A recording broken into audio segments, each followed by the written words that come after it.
take a few moments to bring yourself into this space.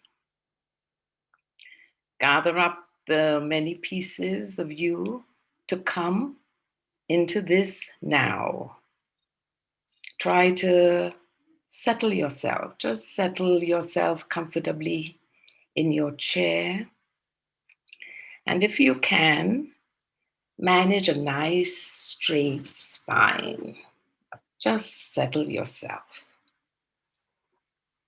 Close your eyes if you feel it's safe to do so, safe enough.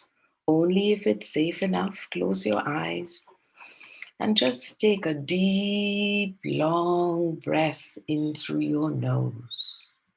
Just deep, all the way in through your nose. And breathe out.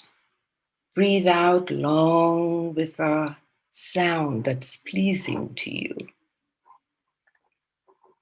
Just nice and slow to come into this space together. And take another breath, long and deep through your nose. And blow out with a sound.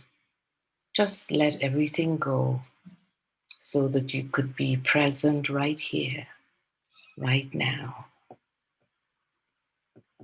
Notice your breath. Notice how you feel. And let's just take a third breath, long in. Just breathe in, all the way in. Take that breath in, that precious breath. Just take it in. And just breathe out through your nose. And just settle yourself in the chair. Just settle yourself. Oh, me tutu. Oh, me tutu. Ana tutu. Oh, na tutu. Tutu laroye. Tutu egun. Tutu yurumale. Cool water. Birthing coolness. Cool relatives. Cool house. Cool room. Cool issue, the talkative one. Cool ancestors. Cool earth spirits. Mojuba. Mojuba Olofi, Mojuba Olorum, Mojuba Olodumare. I greet Creator. I greet the four directions, up above and below, and the dimensions in between. Mojuba. I greet the earth spirits of this land on which we are gathered, this sacred ground, the land of the Onondaga people of the Six Nations, the fire keepers, the Haudenosaunee. We honor you, we honor you. We honor the spirits of the surrounding Six Nations. We honor Earth Mother on this day. We gather mindfully, intentionally, pleading your leniency, Earth Mother. May we rid ourselves of any taking for grantedness. Let us learn better to walk lightly. Let us pledge earnestly to become better stewards, better keepers of this, your earth bed, knowing that you are our teacher, knowing that this is our medicine, knowing that this land will be returned, knowing that decolonization is not a metaphor. We come in gratitude, and I ask permission to speak.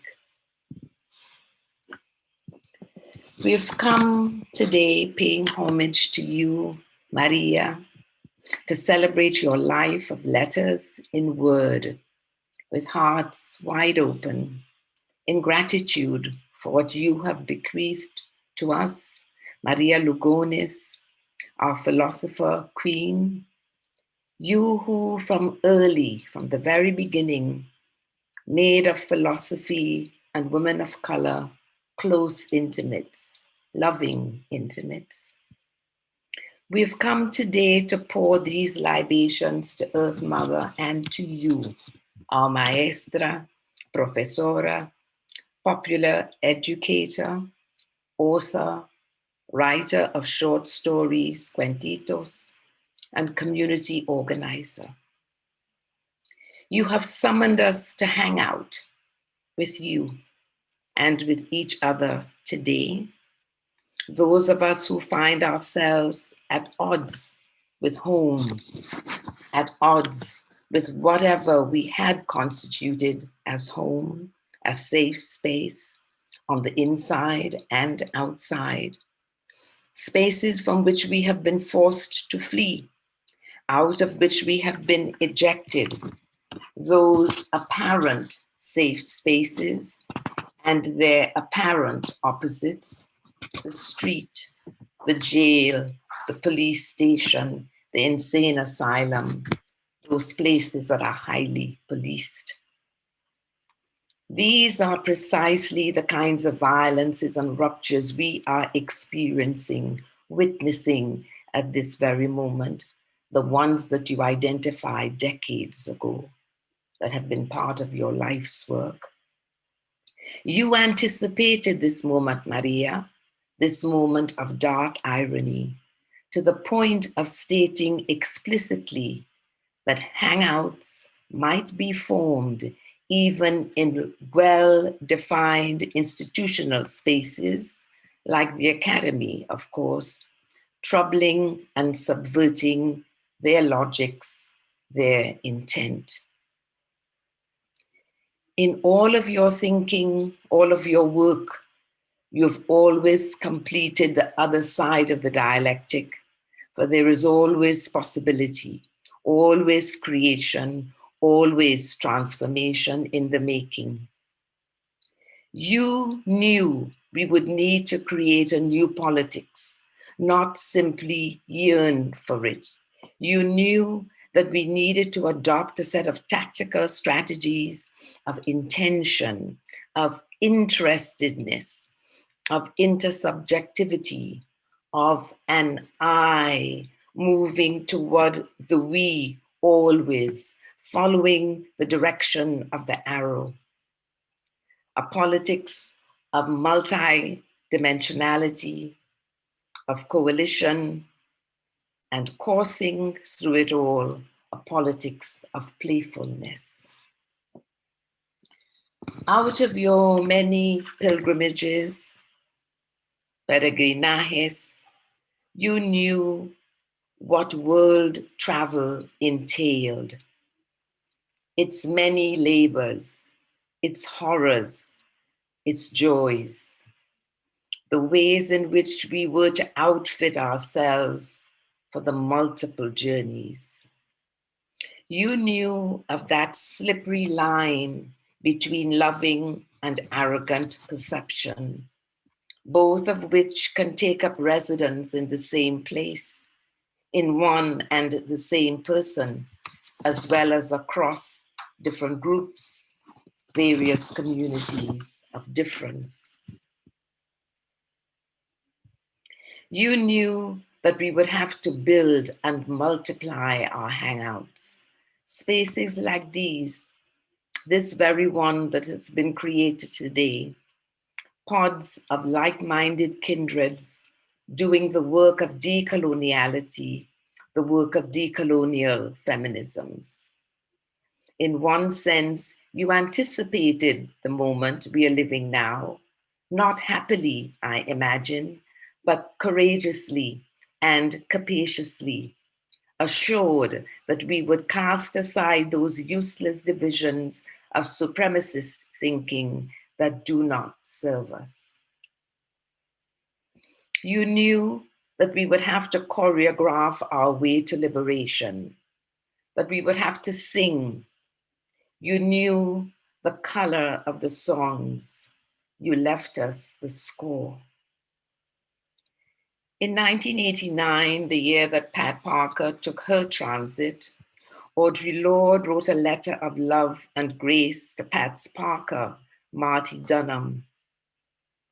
Among other things, she said to Marty, "The best memorial to someone we love who is gone is to live fully and richly with whatever that person gave to us.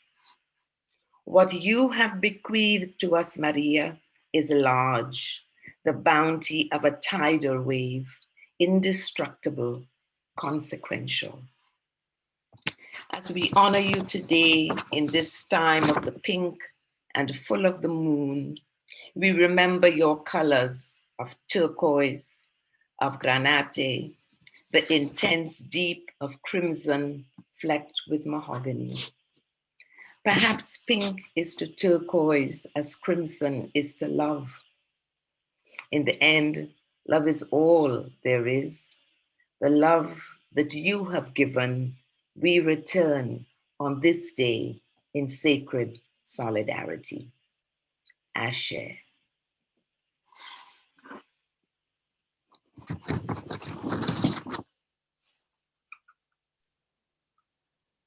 Professor Jackie Alexander, thank you for starting the tribute with the libations and your words. We welcome everyone as we seek Maria Lugones in gratitude and with love in our midst today. Before anything else, we are broadcasting this event simultaneously in Spanish and would like to request that everyone speak slowly so that our translators can follow through. ASL interpretation and closed captioning is also available. The commands for language selection and closed captioning are at the bottom of your screens, and you will find detailed instructions on the link posted in the chat box. You will also find a link to the schedule for today in the chat box, and we're running a little behind time, as you know. Well, good afternoon, everyone, and thank you all for joining. My name is Himika Bhattacharya, and I work in the Department of Women's and Gender Studies in Syracuse University, and I'm also a member of the Democratizing Knowledge Collective on our campus. We are honored and grateful to be hosting this tribute collectively in memory and celebration of Maria Lugones, a trailblazing feminist warrior, philosopher, popular educator, professor, author, and community organizer. I would now like to introduce our guest speakers, book panelists, and members of the Democratizing Knowledge Collective. Please wave or indicate who you are as I introduce you for the benefit of our audience. Professor M. Jackie Alexander, who just started off the event for us, is founding director of the Tobago Center for the Study and Practice of Indigenous Spirituality, Professor Emerita of Women and Gender Studies, University of Toronto. She's currently writing a story about Kitsimba, a young woman who was abducted from Congo in the 1790s in a time of pandemic, very much similar to our own. Coursing through the spiral of life as spirit woman, Kitsimba refuses to die. Professor Sherry Moraga is an internationally recognized poet, playwright, and essayist who is best known as the co-editor of the avant-garde feminist work, This Bridge Called My Back, Writings by Radical Women of Color. As an essayist and poet, Moraga has published numerous collections of writings and is currently also a faculty member in the Department of English at UC Santa Barbara, where she serves as the co-director of Las Maestras Center for Chicana and Indigenous Thought, Art, and Social Practice. She is currently completing a screenplay entitled Senora de los Blues on the life of Chabela Vargas. I would now like to introduce members of the DK Collective. Paula C. Johnson is professor of law at Syracuse University of Law, College of Law. She co-founded and directs the Cold Case Justice Initiative, CCJI, which investigates racially motivated murders committed during the civil rights era and in contemporary times. She is a member of the Franklin H. Williams Judicial Commission, which educates and advises decision makers throughout the New York court system on issues affecting both employees and litigants of color, and which implements recommendations developed to address those issues. Next, Jackie Orr teaches and writes in the fields of cultural politics and performance, critical techno-science studies, and contemporary theory. She is an associate professor of sociology at Syracuse University. For over 2 decades, she has experimented with performance-based methods for remaking public memory and insurgent knowledges. In Queens, New York, her home, she works with Rise and Resist and Jackson Heights Immigrant Solidarity Network to collectively oppose the rise of authoritarian and white nationalist US politics. She is a member of DK Collective at SU. Next is Delarice Cofield Martinez, is a doctoral student in Cultural Foundations of Education in the School of Education at SU. She also serves as the graduate coordinator for the Democratizing Knowledge Project. Outside of Syracuse University, Delarice is the Director of Diversity and Inclusion for Vanguard University. Her current research looks to further pedagogy that addresses the need for inclusive democratic education, classrooms, and practices.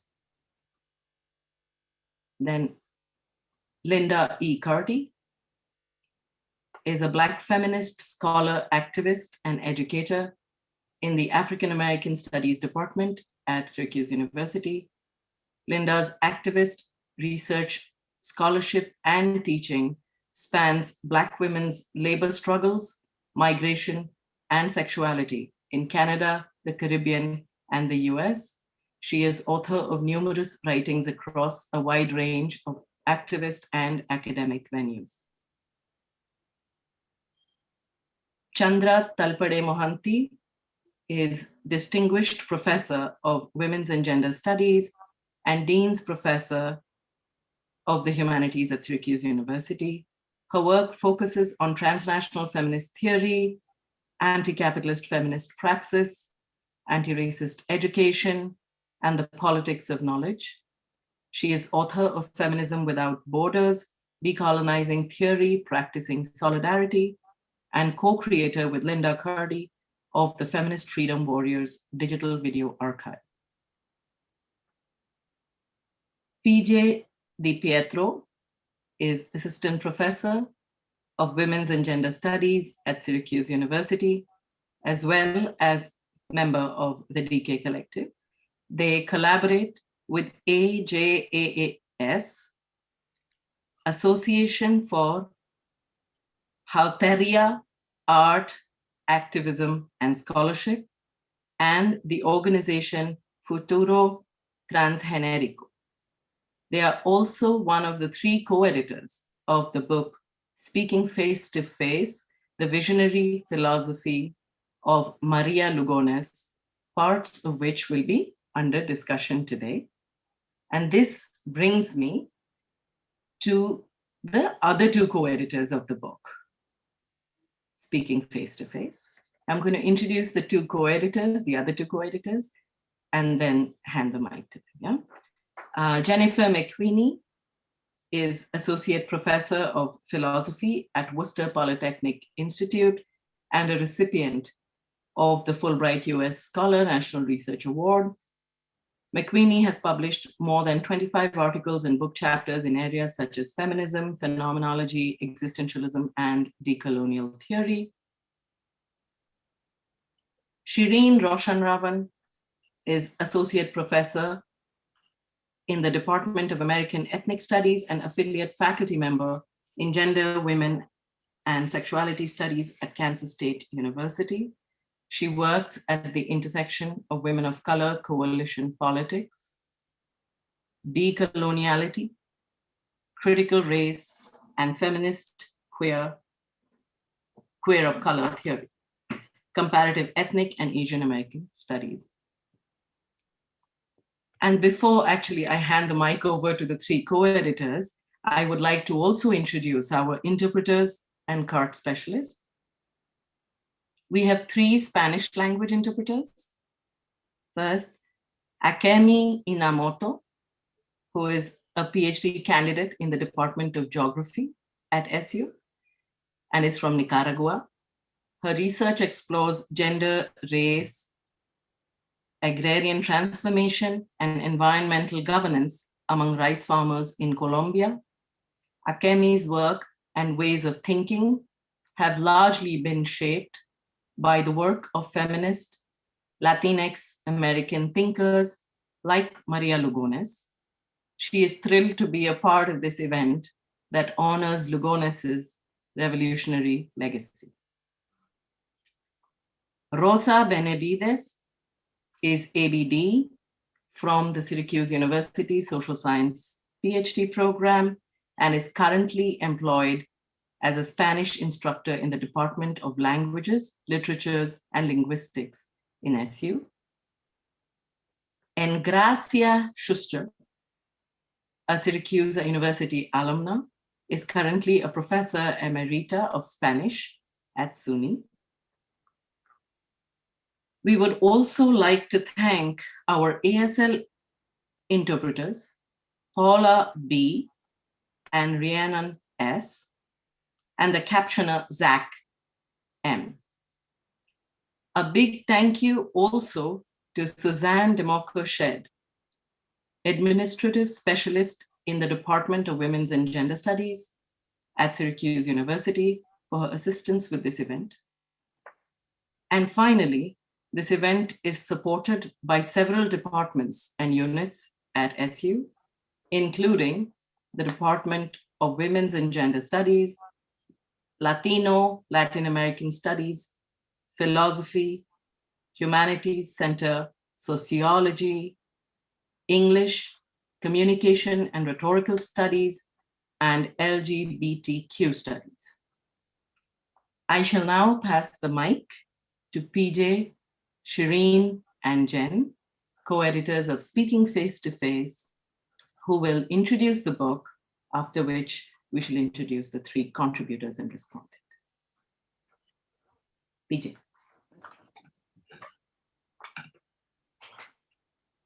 Thank you so very much. Here I am. Thank you, Himika.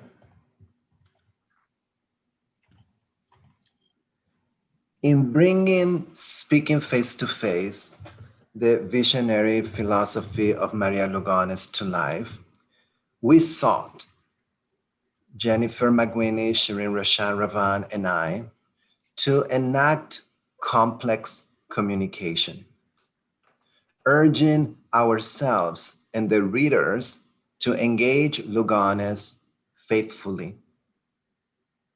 We meant to bear witness of her calling to craft a new ethics of coalition and communal responsibility.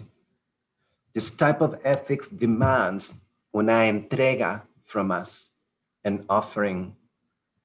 It is like practicing the breakdown of one's sense of independence, one's sense of having a voice no matter whether another is listening. The pages of Speaking Face to Face travel with Lugones to those worlds where she encounters los marginales, those who are located at the intersection of multiple oppressions. For los marginales, the marginals, those in the margin, coming to voice means to confront our innermost vulnerability, to push back against the habit of doubting our many tongues, our duplicitous tongues. The collection of chapters pay tribute to Lugones' life work, but most important, to her indomitable, persistent, tenacious search for charlas, pláticas, for company.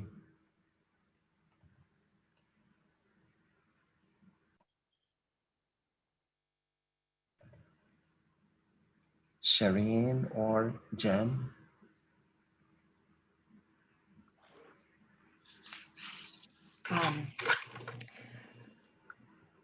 PJ, Shireen, and I came together out of a vision to edit a book that would open the breadth and complexity of Maria's work to many audiences.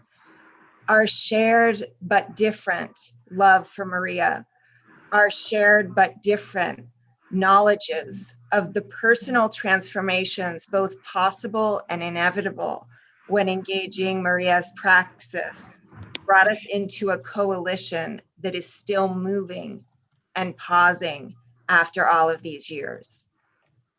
I remember feeling a hunger for entering into Maria's work as a whole, for inhabiting her oeuvre, which not only includes her published essays and books, but also her grassroots activism, her political sensuality and embodiment, her face-to-face gestures and encounters, my own friendship with Maria.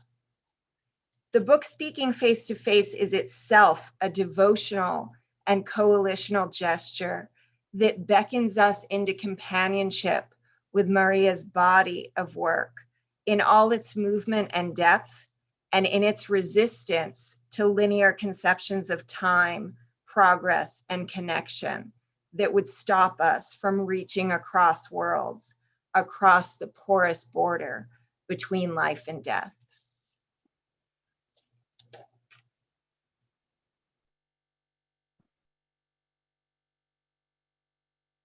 One of the most powerful and endearing lessons Maria Lugones taught me is that you never find community. You have to build community wherever you are. And the building never ends. It is an ongoing process that should transform who you are at the most intimate levels of relating, desiring, and loving an ever-expanding range of unfamiliar others. Taking this journey requires a deep commitment because relearning who you are in relation to others can be unbearably difficult. It can make us see the limits of our knowing and dimensions of ourselves we refused to challenge. But the rewards of such a relearning, Lugones teaches us, are immense. Building community shores up the contradictions in ourselves and between each other. When we commit to dwelling in them, instead of dismissing or escaping them, we generate new understandings about our capacities to build the worlds we want to live in together. The collective editorship of Speaking Face to Face took on this journey of relearning who we are in relation to each other. And the book itself, I hope, is a testament to the irresistible pull Lugones' praxis has on those of us yearning for company that expands the horizon of our possibilities.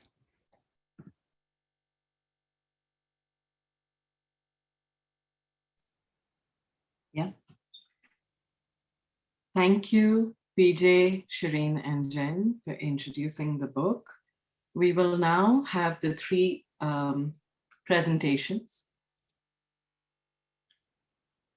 by first the two contributors from the book, Ana Karastatis and Kelly Zeytoun will speak, followed by Emma Velez. So first, I will introduce Ana Karastatis, who is a political theorist and co-director of the Feminist Autonomous Center for Research based in Athens, Greece. She is a co-investigator on the Trans City project, researching space, gender, and transitions in Athens, based in the Department of Social Anthropology at Pantheon University of Social and Political Sciences. Ana is the author of Intersectionality, Origins, Contestations, Horizons, and co-author of Reproducing Refugees, Photographia of a Crisis, published in 2020. Ana.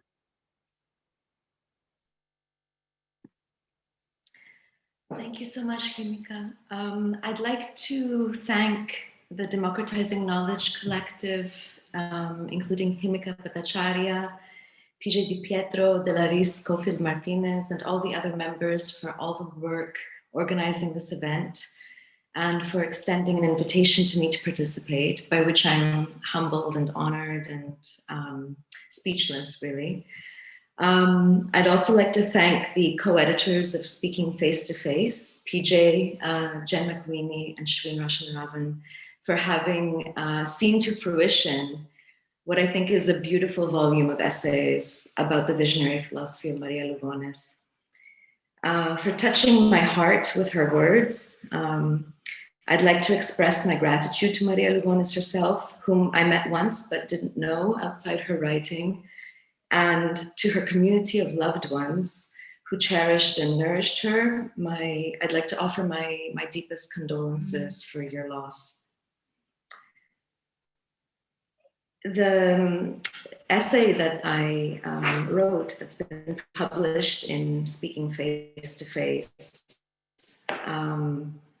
is called Beyond Logic of Purity, and it discusses Maria Lugones' layered contributions to intersectionality scholarship, which, although it frequently cites Lugones' work, particularly her influential essay, Heterosexualism and the Colonial Modern Gender System, has as a body of scholarship largely ignored or circumvented her critical insights, namely how systems of oppression and practices of resistance remain fragmented despite or even through the ascendancy of intersectionality as a heuristic, a theoretical framework, and a politics of location. And in particular, in the essay, I was interested in how Maria Lugones' analysis makes subtle but important distinctions amongst three concepts: intermeshed, interlocking, and intersecting oppressions. These three concepts are not interchangeable despite sharing the same prefix, inter, but rather each illuminates significantly different aspects of social ontology, phenomenology, and epistemology of the dialectic of oppression and resistance that runs throughout Lugones' work. Lugones proposes a distinction between intermeshed and interlocking oppressions, which corresponds to the ontological difference, the difference in being between multiplicity on the one hand and fragmentation on the other. For something to be fragmented, it has to have been unified once. So think of a pane of mirrored glass shattered into broken shards, which reflects an object in front of it only partially, distorting it. By contrast, to imagine multiplicity, think of a prism which diffracts light into different constituent colors in a non-fragmented way. And for this example, I borrow this example from Leonard Lopez, who uses the metaphor of the mirror and the prism to describe Lugones' account of fragmentation of identity into identities in the context of hate crimes law. So Lugones distinguishes between fragmentation and multiplicity as ontological conditions, as conditions of being, and argues that while, quote, fragmentation follows the logic of purity, multiplicity follows the logic of curdling. Each person, she tells us, is multiple, non-fragmented, embodied, but this multiplicity is often misrepresented into fragmented unities. To say that one is fragmented means that one's parts lie in pieces and that, quote, these parts do not fit well together or are taken for wholes, so that one becomes, quote, a composite composed of parts of other beings, composed of imagined parts, composed of parts produced by splitting imagination, composed of parts produced by subordinates enacting their dominators' fantasies, end quote. Lugones argues that multiplicity, the existence of multiple realities, is erased through social fragmentation. This is crucial to the distinction Lugones draws between interlocking and intermeshed oppressions and to the possibilities for collective resistance that each concept opens up. Intermeshed oppressions maps onto multiplicity and refers to the simultaneous, irreducible ways in which oppression manifests in lived experiences through a historical process of persistently violent domination that Lugones calls the colonial modern gender system. Intermeshed oppressions are misrepresented as interlocking, both by systems of domination themselves, but also by social movements that contest univocally along one axis of domination. She writes, everywhere we turn, we find the interlocking of oppressions disabling us from perceiving and resisting oppressions as intermeshed. Interlocking oppressions maps onto fragmentation, which is based on an ontology of holism. Lugones argues that interlocking oppressions, a concept introduced by the Combahee River Collective in a Black feminist statement in 1977, disguises multiplicity and fragments oppressed groups and individuals. However, this does not mean that interlocking oppressions is a bad concept. Lugones clarifies that it is, quote, not merely an ideological mechanism, but the training of human beings into homogeneous fragments. Interlocking does capture one aspect of how oppression works. That is, oppression does fragment multiplicity and difference into discrete, homogenized social groups. This categorical segregation of groups entails the erasure, reduction, and hypostatization of difference as a threat to unity, sameness, and identity.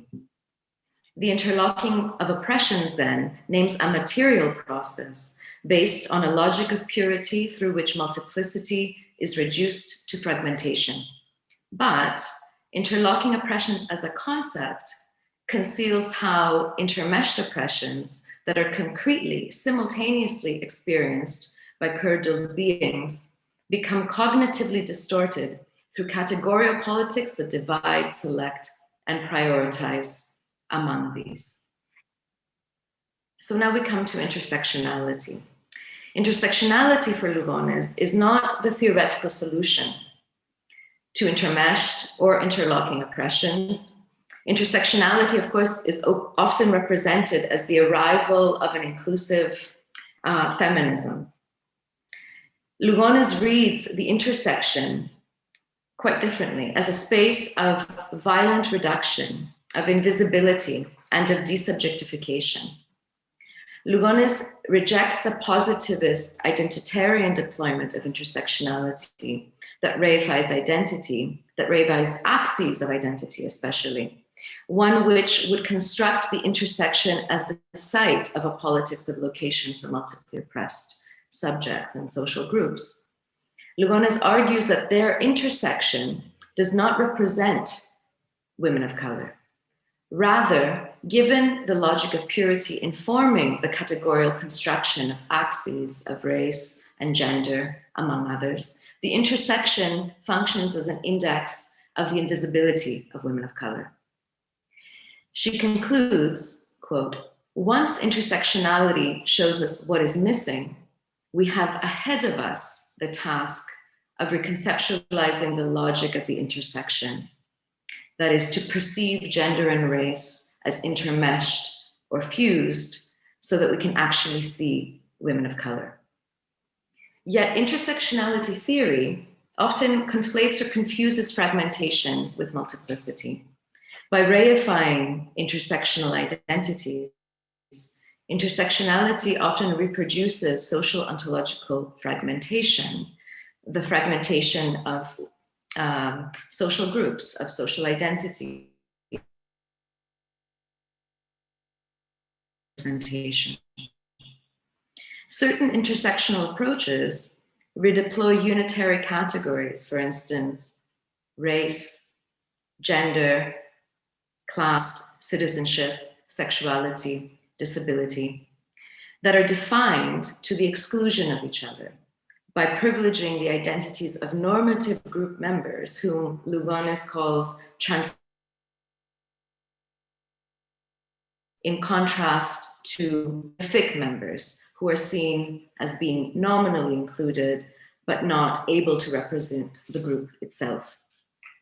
Such intersectional approaches remain trapped within what Lugones calls the logic of purity, which erases curdled, impure, category transgressive, border-dwelling, mestiza subjects.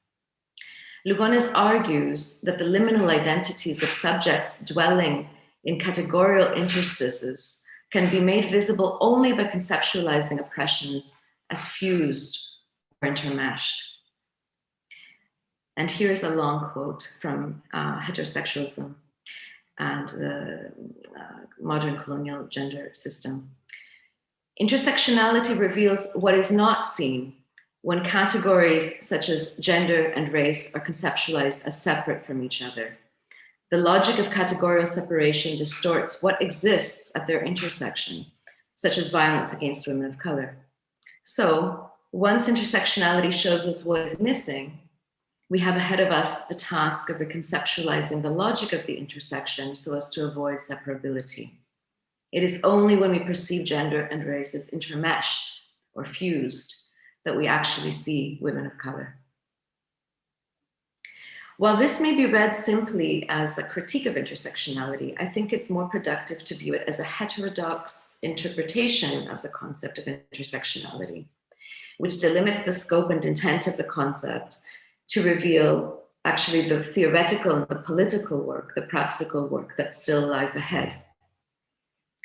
My personal opinion is that Lugones' interpretation is consistent with Kimberly Williams Crenshaw's own characterization of intersectionality as a provisional concept in her early work.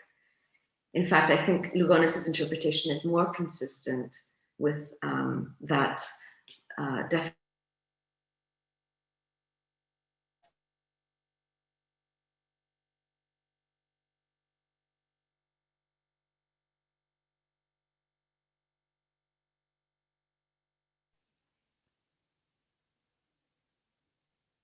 Has she frozen?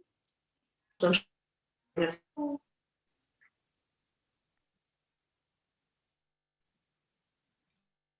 you hear me? Now we can, Anna. Anna, for a few seconds you froze. What was the last thing you heard? If you can help. Probably the last two sentences, if you can go back Just to repeat the last two sentences. Yeah, that's a good idea. Thank you so much. Okay, apologies for the signal. I was saying that this passage that I read may be understood simply or interpreted simply as a critique of intersectionality. But I think it's more productive to view it as an interpretation that runs counter, a heterodox interpretation of intersectionality, which actually serves to delimit the scope and the intent of the concept to reveal the theoretical and political work, the praxical work that still lies ahead of us. And I think that Lugones' interpretation is consistent with Kimberly Williams Crenshaw's own characterization of intersectionality as a provisional concept in her early work. Actually, I believe it's more consistent with that early definition of intersectionality than is much work on intersectionality or interpretations of intersectionality by exponents of intersectionality scholarship.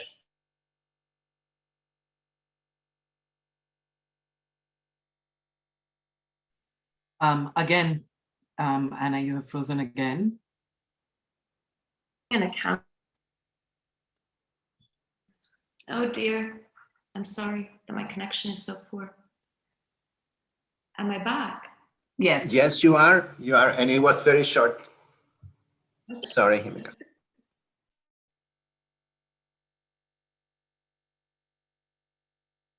Again, precisely at giving an account of the concrete interstitial social location that women of color occupy, and of the intermeshed oppressions that construct this location. But this failure is precisely its function as a provisional concept. Identifications, affinities, and alliances are neither natural nor inevitable, but have to be forged through coalitional, curdled, impure resistance. And I think Shireen spoke to this beautifully just now. For curdled beings, thick members of fragmented groups who are vulnerable to erasure, it's particularly important to reimagine our affiliations that are normatively directed toward transparent members and away from other curdled subjects, both within and outside the ascribed identity groups to which we're taken or feel we belong. The fragmentation of perception disempowers our resistance by making deep coalitions logically impossible, writes Lugones. She interprets coalition as a horizon of meaning that orients us toward possible alignments, identifications, and solidarities. Lugones' methodological shift from women of color feminisms to decolonial feminism in her recent work radicalized her insights about curdled coalitional impure resistance to the violences of fragmentation and multiple oppressions that she articulates throughout her oeuvre. Defining decolonial feminism as the possibility of overcoming the coloniality of gender, that is, racialized, capitalist gender oppression, Lugones describes it as a movement toward coalition that impels us to know each other as selves that are thick, in relation, in alternative socialities, and grounded in tense, creative inhabitations of the colonial difference, end quote. In Maria Lugones' visionary philosophy, which attempts to theorize resistance against the grain of fragmentation from a conceptual space outside the logic of purity, we find glimpses of a non-fragmented account of oppression and practical possibilities for liberatory decolonial feminist coalitions.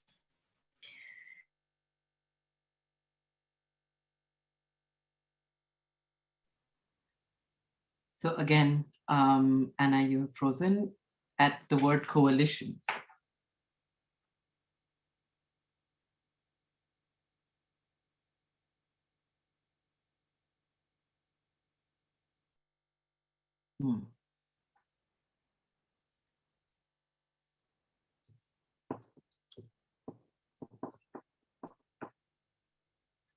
Anna, can you hear us? I can hear you. Can you hear me? You froze for a few at the word coalitions. Okay. I have a direct message for you too. Yeah. Okay, so I'm in the conclusion, so to say. in lieu of a conclusion. I was going to say, for me, it's immensely significant to remember and feel the weight of Maria Lugones' insistence that she will not think what she does not practice. One of the most courageous aspects of Lugones' thought, to my mind, is that intervening at the level of meaning, she had, quote, little expectation of being understood. Her creative practices of meaning making were deliberatively tentative, exceeding a common language and common expectations, and refusing taking refuge in a comfortable, womb-warm sense of safety and of having come home. Uncertainty, risk, and tentativeness form part of the terrain of conceptual and social transformation, which offers no guarantees of legibility, reciprocity, or safety. For a curdled being looking for company, it can be a lonely road. Thank you so much. Thank you, Anna. Our next speaker is Kelly Zetoun. Kelly Zetoun is professor in the Department of English Language and Literatures at Wright State University in Dayton, Ohio. Her research and teaching focus on multi-ethnic American texts, Latinx and Arab American feminist literatures, and authors Gloria Anzaldúa and Clarice Lispector. Her book, Shape-Shifting Subjects, Gloria Anzaldúa's Naguala and Border Arte, is currently in production with the University of Illinois Press in the series Transformations, Womanist, Feminist, and Indigenous Studies, edited by Anna Lewis Keating. Kelly. Greetings, everyone. I'm so pleased to have this chance to be here with you in celebration of Maria Lugones and her generous legacy. I too want to begin with thanking the DK Collective and sponsoring departments at Syracuse University, especially Himika, PJ, and Delarice for all their work on this event. I also want to express my heartfelt gratitude to PJ, Jen, and Shireen for including me in the collection and for putting together such a brilliant book, which among many things is itself a tribute to Lugones and an important contribution to her legacy. I'm so glad that you persisted and made it happen. I was invited to speak about my chapter. I do so with a focus on paying homage to what guided the work. Lugones' invitation to imagine and enact a consciousness and a movement among diversely oppressed peoples that breaches and obliterates coloniality. I start the chapter with an epigraph, a question posed by Lugones in her introduction to pilgrimages that I'd like to read, as it sparked a rich line of inquiry that continues, like many of her deep questions, beyond her lifetime. And this is the quote. How much and what sort of agency do we need to move with others without falling into a politics that values or assumes sameness, without mythologizing place, attempting to stand in the cracks and intersections of multiple histories of domination and resistances to domination? This question is what Lugones considers in her attempt to, as she says, put into words and participate in agency that works against oppression in its various forms. She calls this agency, of course, active subjectivity, and argues that it resides not within individuals, but she says, between worlds of sense in a long-winded, intersubjective project. Years ago, when I met Maria and came to know her work, lugging with me a fairly traditional academic background, I'd been interested in the role of psychology and the self in social justice work. I'd been studying the writings of Anzaldúa, who also confessed to what she called in Borderlands La Frontera, a preoccupation with the inner life of the self. I found Lugones' insistence that the self and reality are multiple, a difficult but important challenge. Her theorizing called on me to think about how a person's sense of continuity across experience works, if at all, outside a modern colonized understanding of self as unitary and independent. Is a self even possible? Is it possible in ontological pluralisms like Lugones's? So in the chapter, I argue that it is, and that Lugones offers evidence for it herself, but that the concept is under-recognized. Lugones makes a distinction between the abstract you, or the self that's constructed by power, and the concrete you, that is sensing, recognizing, and moving through the spatiality of your everydayness. Certainly they overlap. But this second you, not to be confused with a true or transcendent you, sees colonial containment, the limitations, reductions, and erasures, and resists against the oppressive grain. This is the self that I trace throughout Lugones' body of work. My contribution to speaking face-to-face takes up Lugones' longstanding theory of active subjectivity and her later work on complex communication and the logic of fusions, together with Anzaldúa, to inform what I call a lived sense of self in coalition, a sense of awareness and communicative capacities of in-the-flesh persons who engage in resistance work. This shape-shifting self in coalition articulates testimony, witnesses, listens, empathizes, and responds to the difference they hear in the testimonies of others, and struggles for transformation within ever-changing relationships and worlds in the Lugonian sense. Attending to self in coalition helps us to make sense of the workings, failures, and effectiveness of collective struggle. Ideally and ultimately, it leads to decolonial agencies and futures. Attention to the lived experience of selfhood does not diminish Lugones' rejection of the unified self. Instead, it opens a window into how people remember and navigate the existential experience of many selves, worlds, and intersubjective journeys. It offers potentials for exploring what Mariana Ortega calls the ontological element that makes it possible for me to be aware of my being. Consideration of the self in coalition reveals multifaceted psychologies and realities and expressions of persons in the spaces where multiplicity of experience is respected and engaged. It involves the capacity of remembering, not in a strictly Lockean way of reason and reflection, but a remembering with the body, with the senses, intuition, and imagination, with attunement to transgenerational ways of knowing, post-memory and susto, and what Emma Perez recently called the will to feel, a decolonial sacred desire. This capacity for remembering recognizes others in liminality, in Nepontless spaces where the lives outside coloniality acknowledge each other and start weaving together safe spaces, resistant strategies, new worlds, and new cosmologies. Lugones said that the task of remembering one's many selves is a difficult liberatory task, but it's a crucial step in coalition, nonetheless, I argue. Lugones uses the language of self, but always cautiously.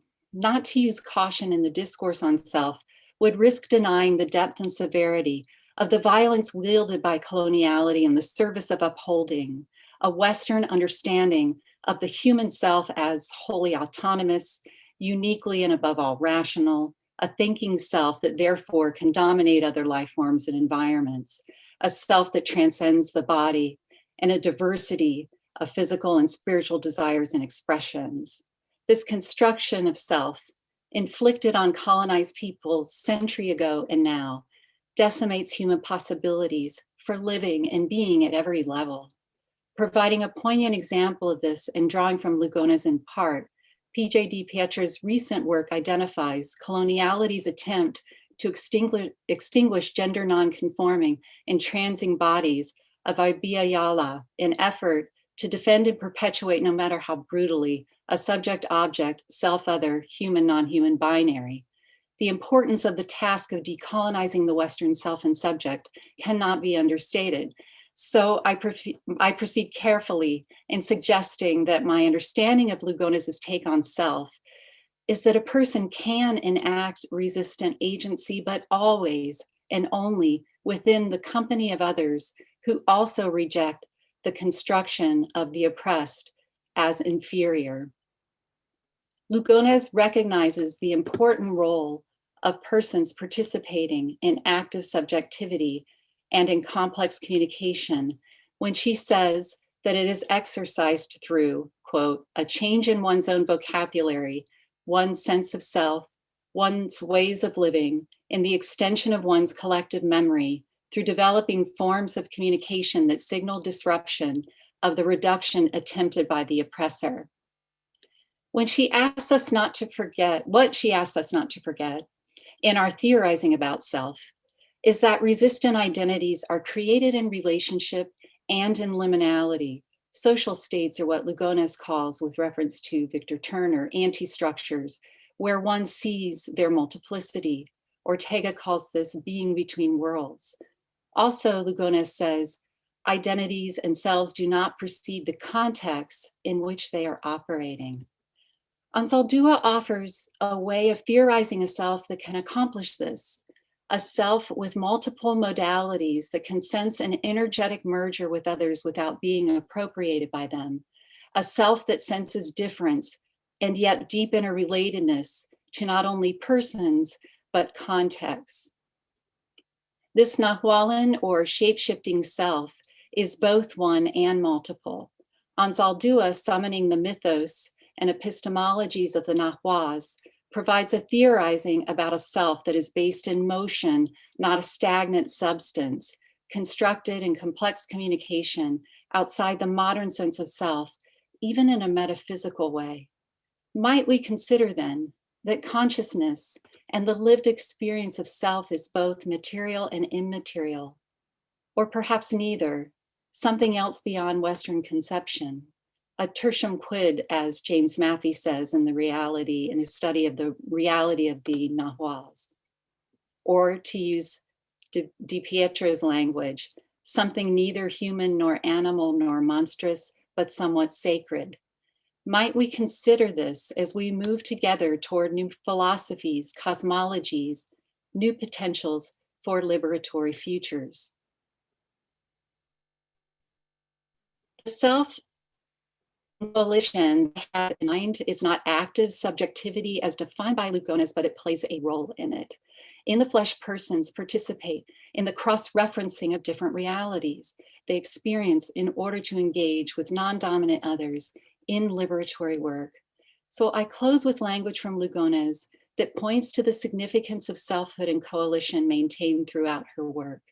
In the final pages of Tactical Strategies of the Streetwalker, Lugones refers to two sides of resistance, a movement between the solitary and the collectively social, a process that is parallel with Anzaldúa's conocimiento, inner work, public acts. Lugones is referring here to the consideration and enacting of tactical strategies in the intersubjective journey to liberation. Indeed, Lugones' writing, teaching, and activism were all a part of this lifelong Now Beyond Life project.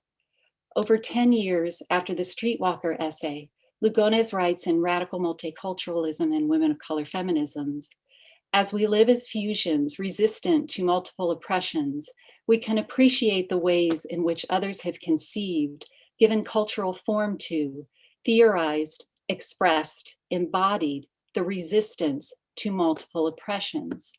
So I remind us that although these tasks of resistance are relationally achieved, they're also embodied and experienced at the level of being a self, a lived sense of self in coalition, negotiated in solidarity with others, contributes to the identity and the effectiveness of collectives. In effect, attention to the intricacies of interactions between self and coalitions can contribute to the success of large-scale, deeply transformative social movements. Thank you. Thank you, Kelly. We shall now go to our next speaker, Emma Velez.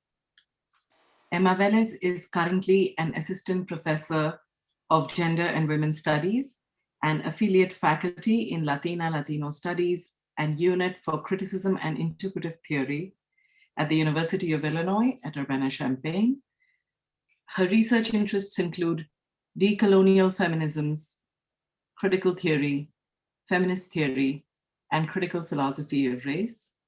Her work stages dialogues across disciplines and traditions in order to consider Latina and Latinx decolonial feminist contributions to decolonial theory, as well as to questions of identity, cross-cultural communication, and political marginalization, particularly as they intersect with issues of race, gender, and sexuality. And now I'll hand the mic over to Emma. Thank you, Himika, for that introduction. And I'm just going to go ahead and share my screen quickly. Oh, I think I need permissions.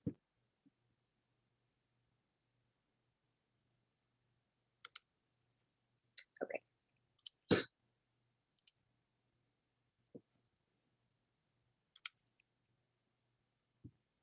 Can everyone see the screen? Yes, Emma. Perfect. Before I begin, I just want to say for those who are following along on the YouTube channel, particularly folks who are listening in Spanish, that I am going to cut the first little bit of my presentation and start with the part 2 in the interest of time. Okay. So hi, everyone. I'm coming to this call from the United States, specifically from the Midwest, in the lands of the Peoria, Kaskaskia, Piankashaw, Wea, Miami, Mascoutin, Odawa, Sauk, Meskwaki, Kickapoo, Potawatomi, Ojibwe, and Chickasaw nations. And I want to begin by saying thank you to the organizers at Syracuse's Democratizing Knowledge Collective for inviting me to be part of this incredible tribute to Maria Lugones. While this is a time where collective expressions of grief are really difficult, I'm filled with gratitude to be here among other faithful witnesses of Lugones's life and legacy. I like to think that all of our multiplicitous selves, by virtue of knowing her, both personally and through her thinking, are keeping her spirit present through this memory work that seeks to keep her among the we of the worlds that we travel in. Lugones has tremendously impacted not only my own scholarship, but also more intimately my sense of selves. And her maxim, "I won't think what I won't practice," is frequently on my mind these days. So it's with great honor that I offer these reflections to you today. I want to start my reflection. Yes. Emma, I don't want to interrupt you, but there may be a way in which you can swap if you click swap the views of your slideshow, it won't show the notes and it will show. There you go. Mm-hmm. Is that right? Thank you so much. I apologize. No worries. I'm reading from a printout, but that's okay because of the screens, but I'm trying to look at the camera. Okay, so I want to start my reflections on the rich and important collection, Speaking Face to Face, the Visionary Philosophy of Maria Lugones, and the contributions of Anna and Kelly to this volume by sharing a little story of my own cara a cara engagements with Lugones and her work.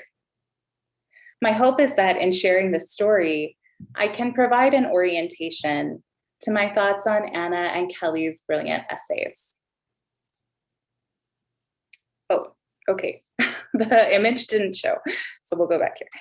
In the fall of 2016, my mentor, friend, and co-writer, in my mentor friend and co-writer, Nancy Tuana's Feminist Theory Graduate Seminar at Penn State, the idea was dreamed up to host a conference on decolonial feminisms inspired by the work of Maria Lugones.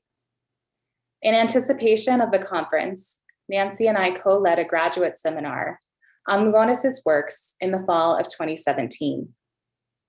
We read Lugones' impressive and wide-ranging corpus, an amazing timeline of which is included in Face-to-Face, and Speaking Face-to-Face, and I really encourage folks to check that out. So we began with Have We Got a Feminist Theory for You? And ended with her decolonial feminist works. The seminar embodied the kind of philosophical and feminist spaces that I have ached for. Over the course of the semester, our international and interdisciplinary community of Black, Indigenous, Latinx, Asian, mixed race, and LGBTQ seminar participants worked together to do the hard work of embracing our non-dominant differences and forging deep coalitions together in conversation with Lugones' work. In the spirit of Lugones, someone who famously didn't shy away from difficult and confrontational conversations, I want to share one of the generative points of tension that emerged in the space of the seminar around the relationship between intersectionality, as primarily developed by Black feminists, and Lugones' thinking toward decolonial feminisms, a theme that is approached in Kelly and Anna's essays, though in different ways.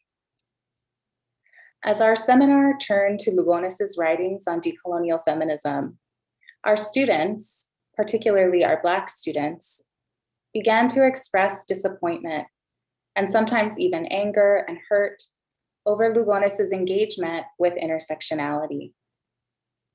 As I have mentioned, prior to this seminar space, I had largely been reading Lugones' work on my own. Her thinking provided a refuge for me as I traveled in the white, heterosexual, and male-dominated worlds of philosophy and academia. So in the beginning, I was resistant to hearing the students' critiques, preoccupied by my own hurt feelings and defensiveness. However, reckoning deeply with these coalitional difficulties deepened my ability to engage and be in coalition with other BIPOC folks. In fact, my reflections on this experience motivated me to write my essay, Decolonial Feminism at the Intersection, where I consider Lugones' critiques of intersectional approaches to theorizing oppression and argue that what I term her linguistic critique of intersectionality is a source of difficulty for the coalitional politics emphasized by decolonial feminisms, especially between Black and Latina feminists. I read Anna and Kelly's essays as staging related reckonings with coalitional difficulties for feminist theories and practices. So I'm going to speak first about Anna's essay and then Kelly's essay before offering a few concluding remarks.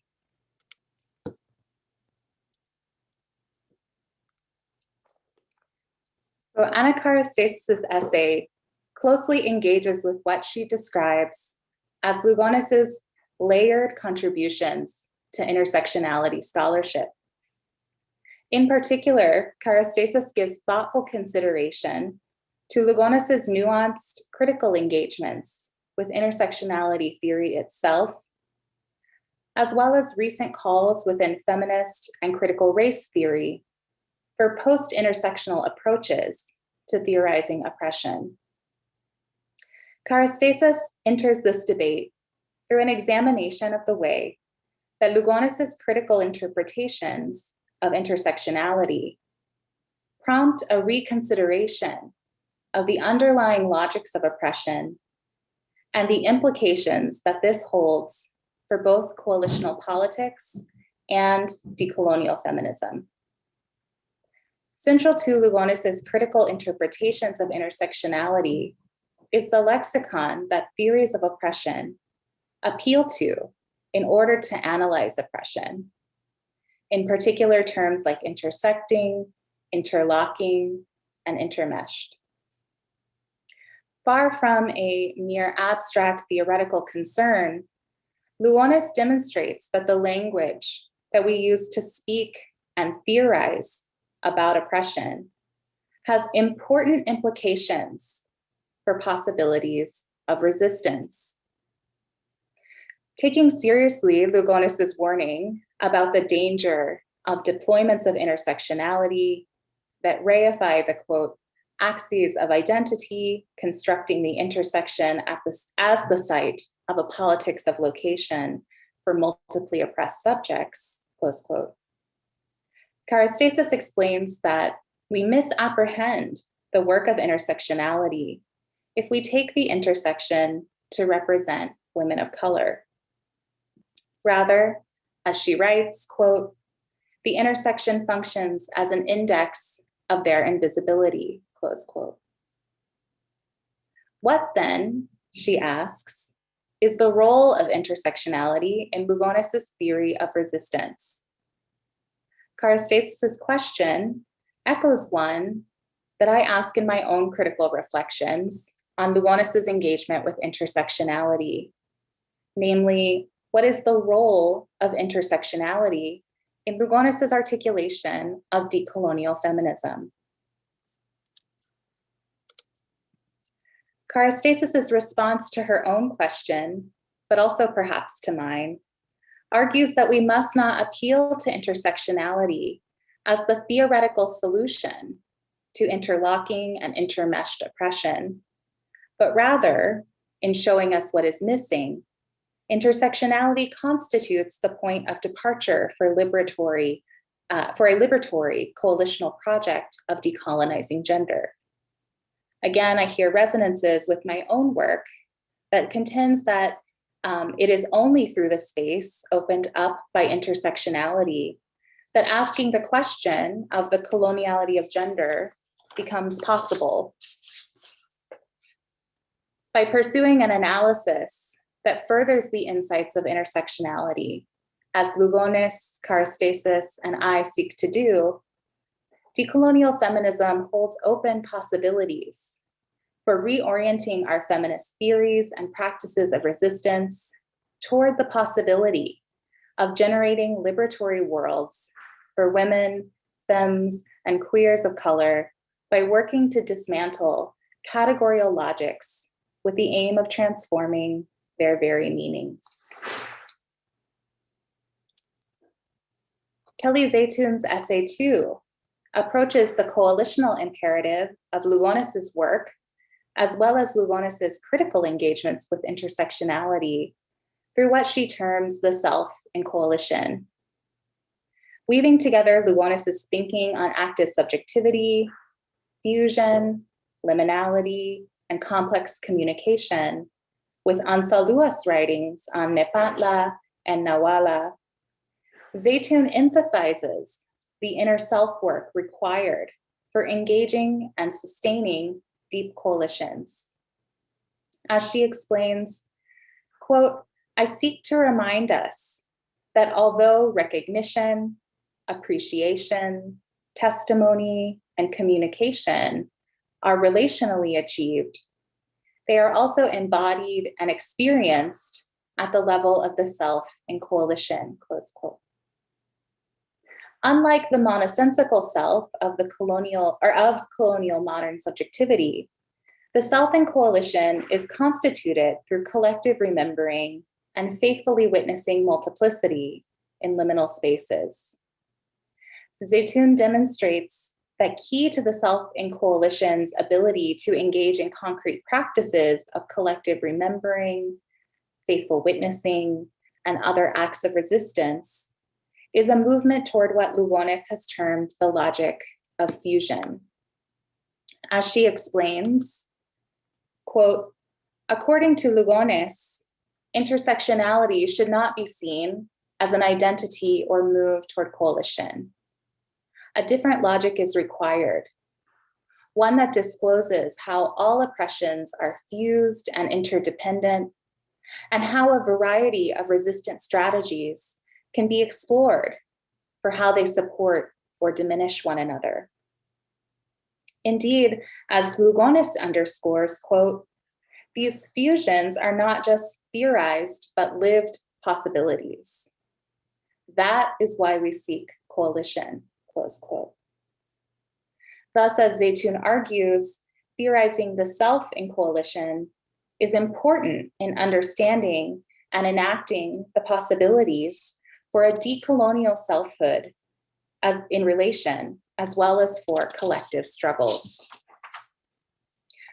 I deeply appreciate the centering of these coalitional difficulties and concerns for anti-racist and anti-colonial feminist theories and practices in Anna and Kelly's contributions to Speaking Face to Face. As the editors remind us, the editors of Speaking Face to Face, quote, speaking face to face does not always entail looking at each other head on, being in proximity to one another, verbalizing methods and designs step by step, or knowing what comes next. It also involves sideways long glances, turning one's attention elsewhere, learning and listening in the silences, walking away and then returning differently. I have not been able to attend to all of the richness and complexity of Anna and Kelly's essays, or to the places where our thinking with Lugones converges and diverges, or maybe in tension or disagreement through the encounter today. However, by re-encountering and re-experiencing Lugones' visionary philosophy through their work, I have found new strategies for forging deep coalitions. And for this, I want to say thank you to Anna and Kelly, as well as to the editors of Speaking Face to Face. To conclude, I want to say in the wake of her passing, I'm taking some solace in the gift of Lugones' visionary and always coalitional philosophy that challenges us to enact worlds otherwise. Indeed, her vibrant, critical, and revolutionary thinking is a gift that is to be passed on. Through these gifts, Lugones has empowered and will continue to empower los atrevesados, the queer and the marginal, the multiplicitous in-betweeners, who are carrying on the work of decolonization and liberation in our attempts to take up the task of a decolonial feminism that seeks to affirm otro mundo son posible, other worlds are possible. Muchísimas gracias and thank you. I'm really looking forward to our conversations and to hearing more about your own memories and relationships to Lugones and her work.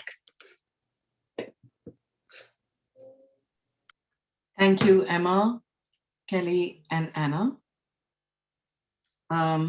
Quick note, anyone interested in ordering Speaking Face to Face at a discount, please check the link in the chat that we are sharing.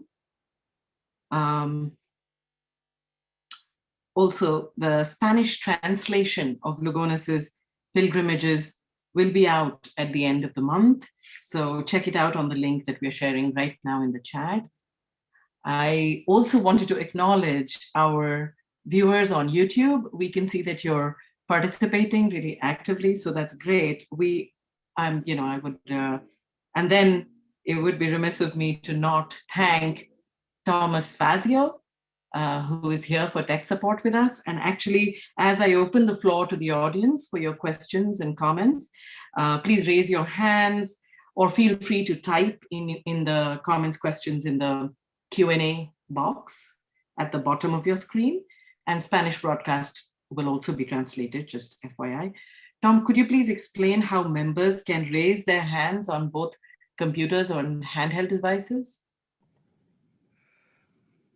Himika, I'm sorry. I believe that he is with us, that He's not available right now? Okay. No, he is with us, but he is working off of a cell phone. So we can, I can explain Yeah, it. please go ahead, PJ. Yes. So in order for all of the attendees or panelists, when you click on the participants view, you see the chat or the participants list.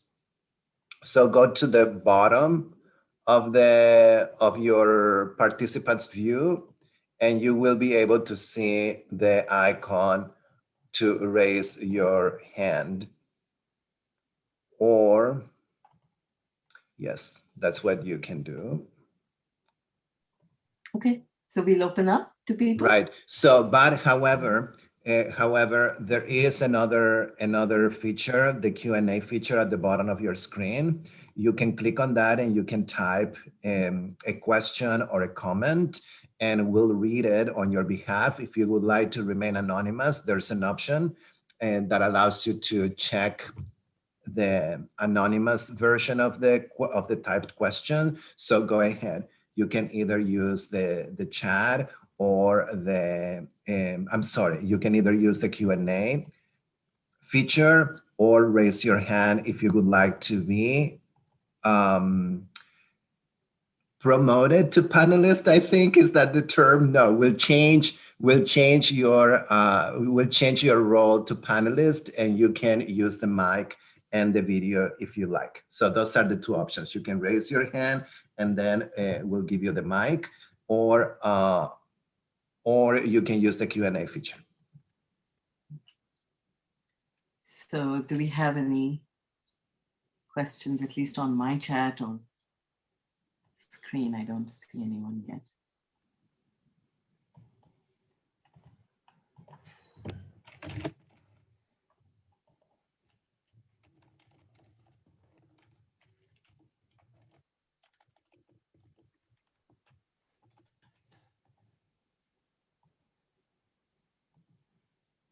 Zombie hosts, yeah.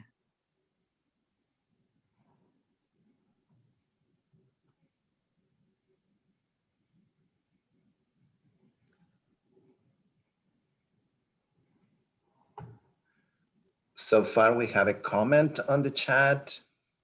That's right. I'll read it out, right? Yes. So that it can be translated.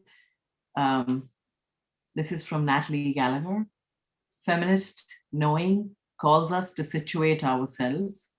And while I understand Lugones' intermeshing intersectionality should not be seen as identity, I wonder about the ways we can situate ourselves in our work against the logics of purity.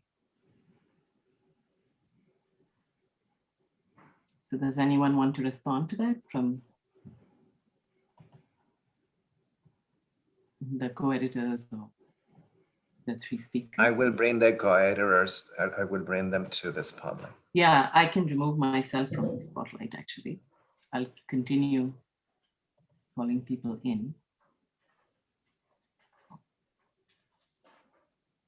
Thank you for the question, Natalie. I believe they have to be with their video. If the three presenters, Dr. Karastitis and Dr. Zaytun and Dr. Velez, if you could give us your video feed, that would allow us to spotlight you. There it is. So Dr. Karastitis, there you are. Wonderful. And then Dr. Velez. If Dr. Velez could give us the video feed, that would be great. And so any of you who would like to start, with that question, please go ahead. And actually there's one more, which I think connects. So shall I read that out too? Which is it possible, this is from Egla Martinez. Is it possible to hear more analysis about tensions in Lugones' approach to intersectionality and Black feminists? Dr. Velez mentioned this. Thanks. Okay.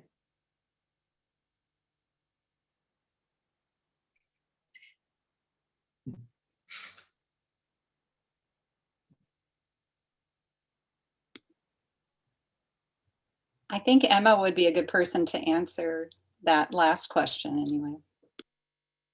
Sure, yeah, so thanks for the question. And again, thank you to Anna and Kelly and to the editors for such rich work.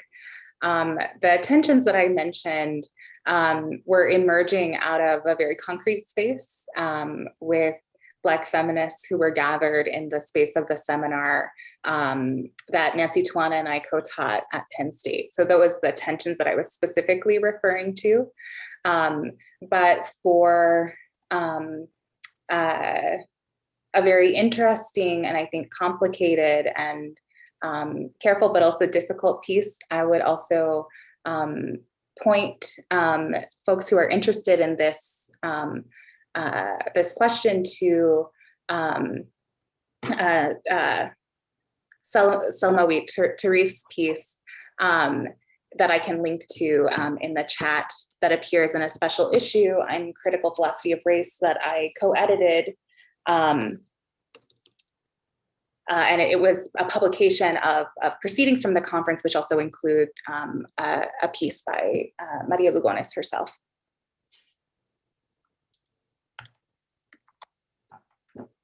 I don't know if Kelly or if Anna want to speak to that question or the previous question.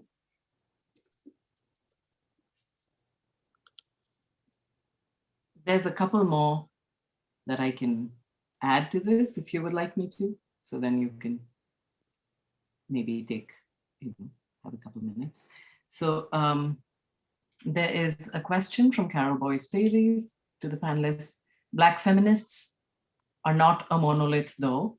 There are also internal critiques of intersectionality. So try not to frame it as Black feminists in general. That's a comment. There's another one from Avalon Gupta. As a food study student, I'm seeking further examples of what the tensions are between oppressing and resisting, so that I could think about how to apply this. And yeah, I think those are the two main that I'm going to leave with you while you. May I say the comment about a Black feminist not being a monolith are from Dr. Carol Boyce Davies, who Maria Lugones truly admired and whose work she cherished deeply. Yes, and absolutely. I would just add that that was completely my mistake, and I absolutely, Black feminisms is not a monolith, and there are very rich traditions of thinking about intersectionality and critiques of intersectionality within Black feminisms. It's a plural, absolutely.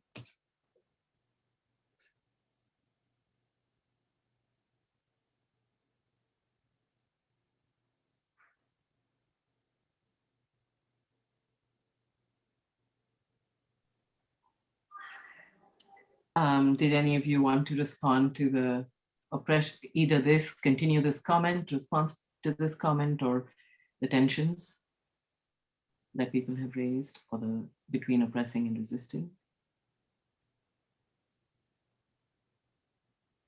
Can you hear me? Yes, Anna. Okay. Sorry, my connection then failed and I was kicked out of the meeting for a bit, so I may have missed something that was already said. I really appreciate the questions. I think it's quite important to remember that there is a kind of plurality and a kind of contestation and a kind of set of practical, actually, contradictions around the concept of intersectionality that I think by merely constructing Lugones as a critic of intersectionality, we somehow lose. And I think it's more productive to see Lugones as immanently intervening in this discourse and trying to kind of recover and also delimit the scope of the concept in relation to other liberatory concepts that have been proposed. So the notion of intermeshed or intermeshing oppressions is intended, I think, in Lugones's work as a kind of, to track the kind of phenomenological lived experience of oppression in ways that has been ascribed to intersectionality as being capable of capturing that lived experience. But I think Lugones is going back to the intersection metaphor as it appears in Crenshaw's 1989, where the intersection is constituted through constructions of identity categories that circulate in anti-discrimination law, the purpose of which anti-discrimination law is actually, according to Crenshaw, not to remedy multiple discriminations, but to privilege whiteness and maleness. So the invisibility that Lugones points out at the intersection of these categories of discrimination, or later as it became kind of generalized to theory of oppressions in intersectionality, the invisibility is a function of the categorical thinking, this logic of purity that both Crenshaw and Lugones are tracing, not only to hegemonic ways of thinking about oppression or discrimination, but also to social movement invocations of categories of race, gender, and later sexuality, class, disability, and so on.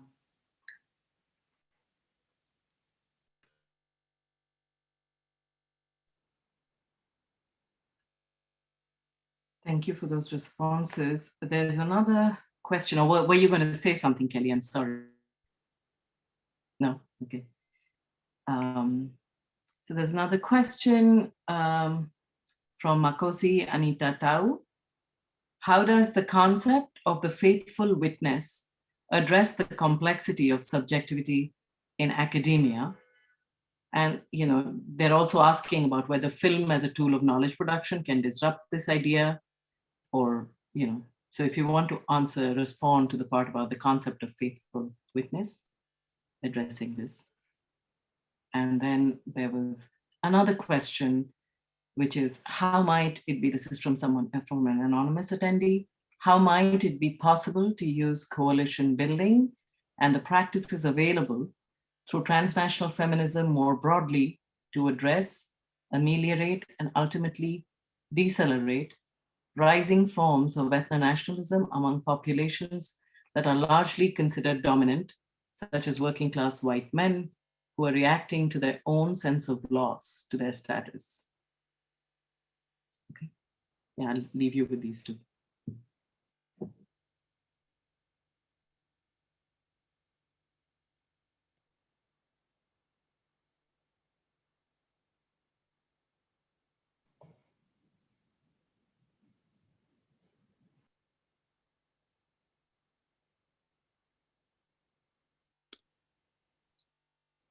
Go ahead, Emma. You mentioned faithful witnessing in your talk. I don't mean to keep deferring to others, but you might want. These are great questions, by the way, and they're hard to answer, though. I think we're all seeking answers to these questions in the work that we're doing, and I really appreciate that the questions connect to. What can we do on practical levels, right? And before Emma, you respond, I also wanted to let the audience know that, we're at 5:21 already. So after Emma, we have to close. Yeah, go ahead. Okay, yeah, so I'll just say a little bit about the question about faithful witnessing, which I think is such a beautiful concept in Lugones's work and emerges at several points. So in the introduction to pilgrimages, peregrinajes, as well as in complex communication. And I am seeing so much power in this concept. I love the way that the question asked about the complexity of subjectivity. We could think about that, generally, but also in the context of academia. And one of the things that Lugones says when she's talking about faithful witnessing is, how do we faithfully witness against the grain of oppression? And I think that's something that's so difficult to do in academia, which is a thoroughly colonial apparatus. And, there's so much harm and violence that happens within the university. And I think that call to be faithful witnesses, right, to other marginalized folks, and to do that against the grain of oppression, against the grain of power, to read for resistance, is such a powerful task that she puts to us. And someone who's thinking, who is also thinking with Lugones on the idea of faithful witnessing is Yomaira Figueroa Vasquez, her recent book, Decolonizing Diasporas. So if you want to dig more into faithful witnessing, particularly as a reading practice, I would definitely recommend checking out Yomaira's work on that. Thank you, Emma, and the other panelists, Anna and Kelly. And thank you, audience members, for, there's several actually great questions. So I'm hoping that folks will just answer. You can type or respond, whether or not answer. But I wanted to actually move to the next part of our event, of our tribute, which is Professor Sherry Moraga is now going to come in and speak. And then she will lead us into the next part, which is a collective reading. So, Professor Moraga.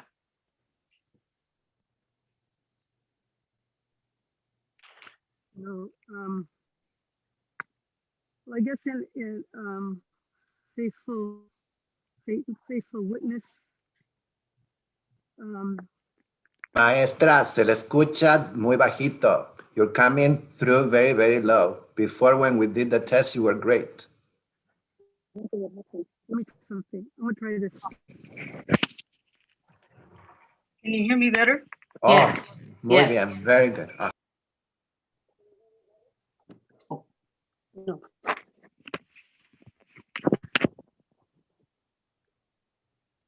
Can you say something?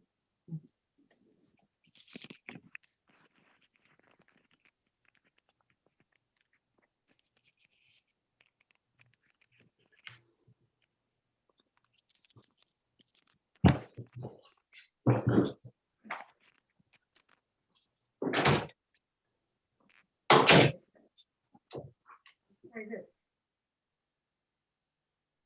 Yes. It comes through very low.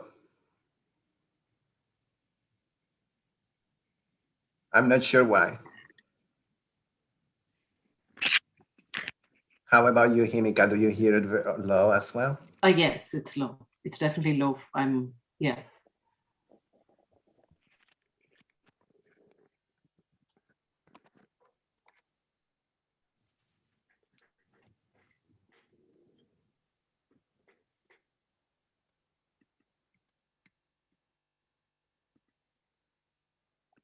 All right, this is my last try. Can you hear me?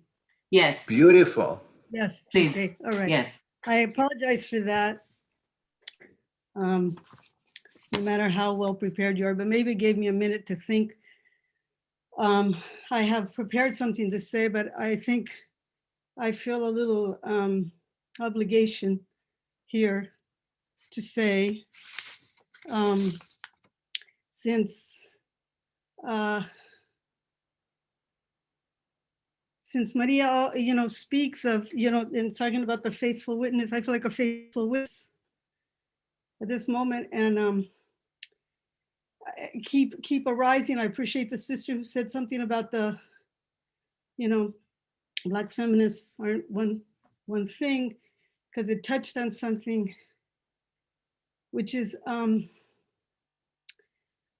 You know, oh my God, how many times can you say it? The master's tools will not dismantle the master's house. And this is the living contradiction we're sitting in right at this moment. We're just sitting in it.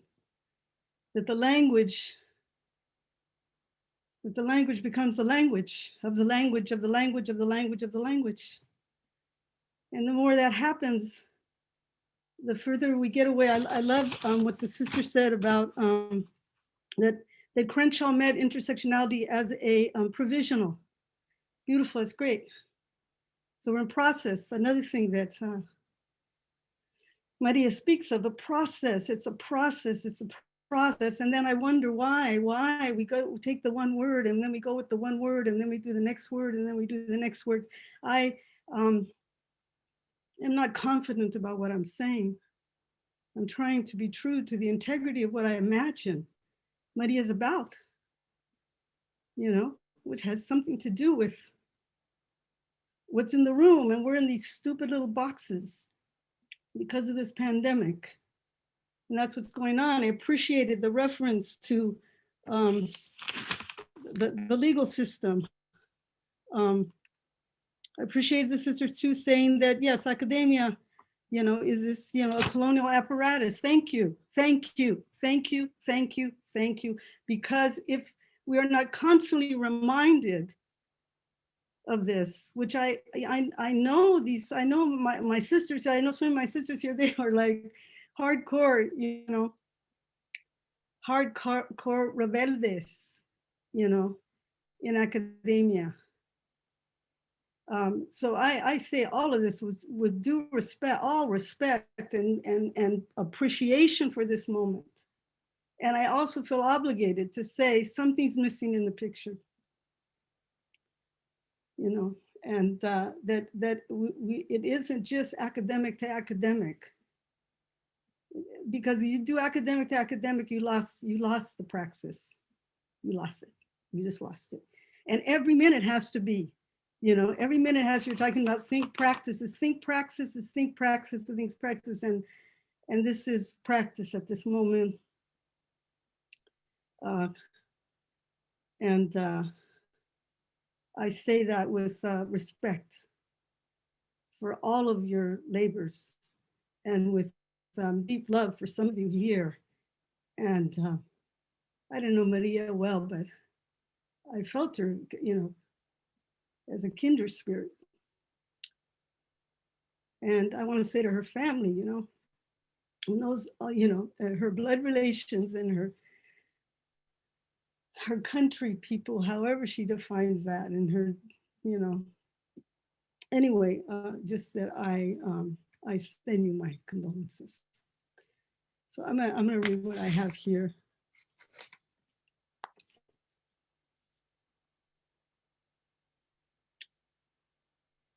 Movement 1. The blessing of the queer is our right to a legacy of ancestors joined by a different DNA. Audrey, Gloria, Tony Cade. Did we ever discuss how some of the queerest women I ever met were heterosexual? Lovers of men? Women of color too much for this world, too much for men, my own Medea. Did we ever discuss, Maria, that when one grows older, we encounter less and less words to describe what we know each day? Nuestras preguntas son más profundas y más silenciadas. Somehow, Gloria returns to me in your departure. How is it you can write her words back to me and they resonate with a deeper knowing?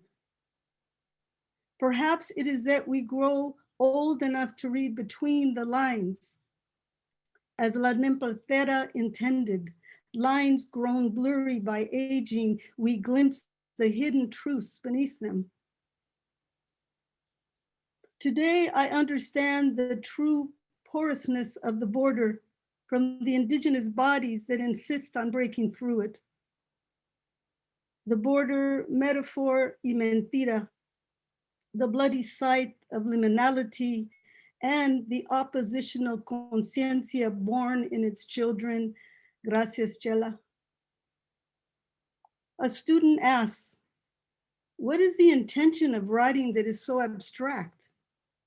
And I respond, Lugones is a philosopher who walked in the world, allowing the world to change her, and in so doing changes the world.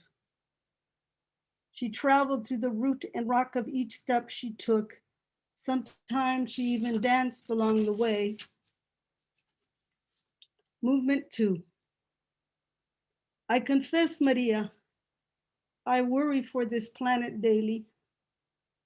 I begin, as I always do, with what has been lost.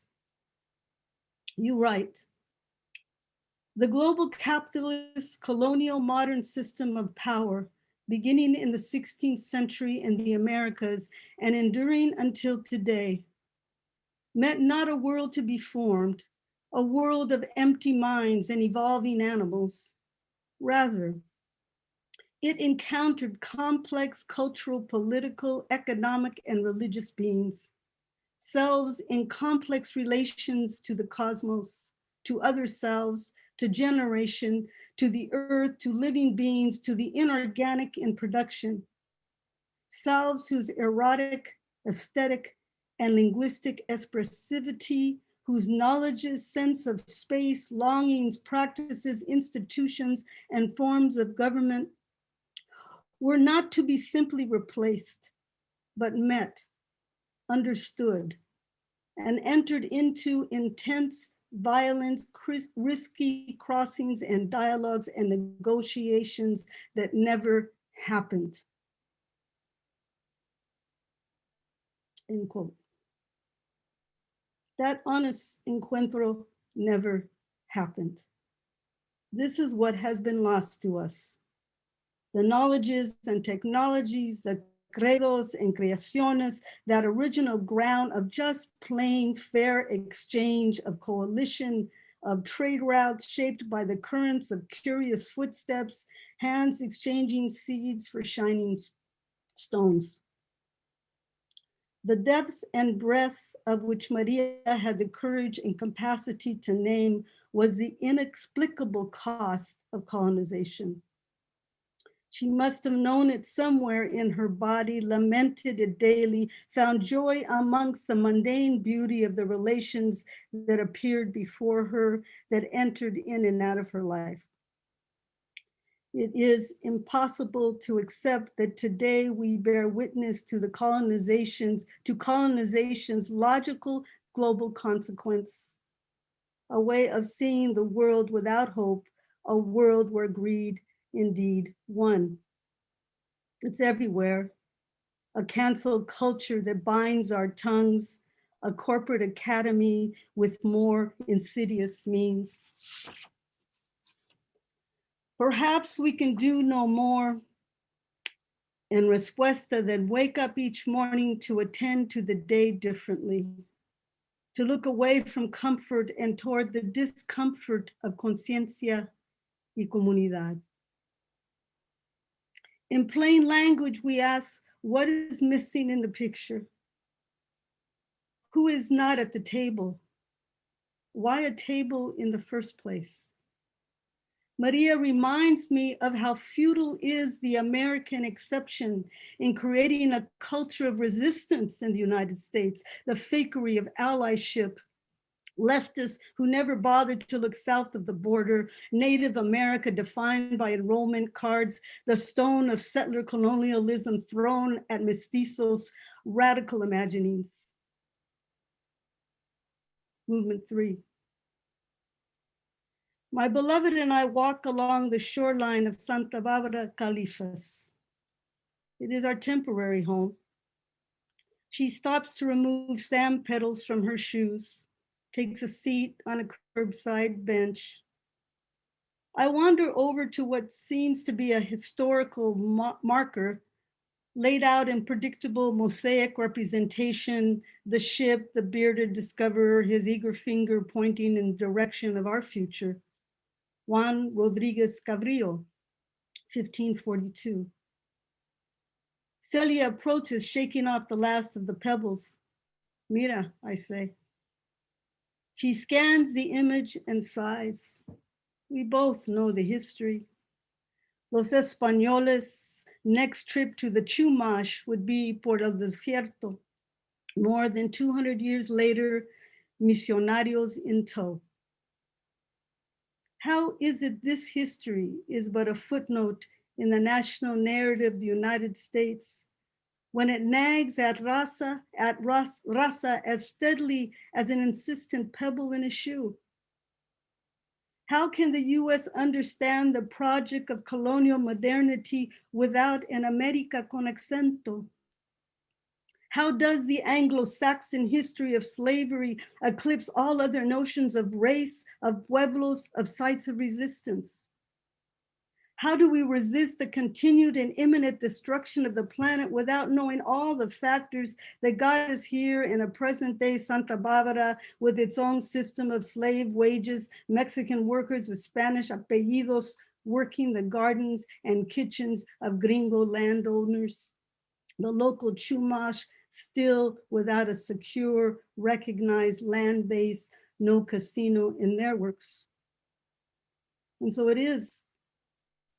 This is my ongoing conversation with you, Maria, as you join the company of other ancestors of common cause, some without a written word to their name, except their name. In their name, I thank you for the confrontation with and the insights into the tragic horror of colonization and your challenge to a resurgent generation to free its thinking of the this against that, the Black against white, the man against woman, toward a revolution unseen by most of eyes. You write, what I am proposing in working toward a decolonial feminism is to learn about each other as resistors to the coloniality of gender at the colonial difference, without necessarily being an insider to the worlds of meaning from which resistance to the coloniality arises. That is, the decolonial feminist task begins by her seeing the colonial difference, emphatically resisting her epistemological habit of erasing it. Seeing it, she sees the world anew, and then she requires herself to drop her enchantment with woman, the universal, and begins to learn about other resistors at the colonial difference. In short, you remind us, Maria, that even in our so-called resistance as feminists, even US women of color, we are not the center of the universe. There are whole worlds of knowledge that we are not privy to. We are blessed if and when they still exist. For these are the teachers our grandchildren have been waiting for, perhaps unbeknownst to them, to reconstruct a livable planet. And now the words of our maestra Maria Lugones in a collective honoring of her teaching, visionary imaginings, and acts of resistance begin. Jackie, Alexander.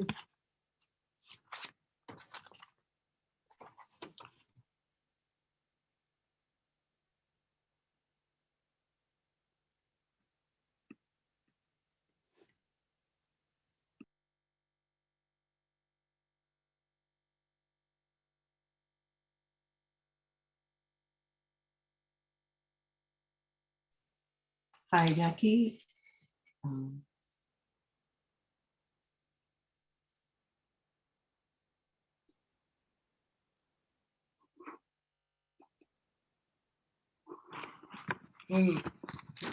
You see me now? Yes. The task of remembering oneself is a difficult, liberatory task.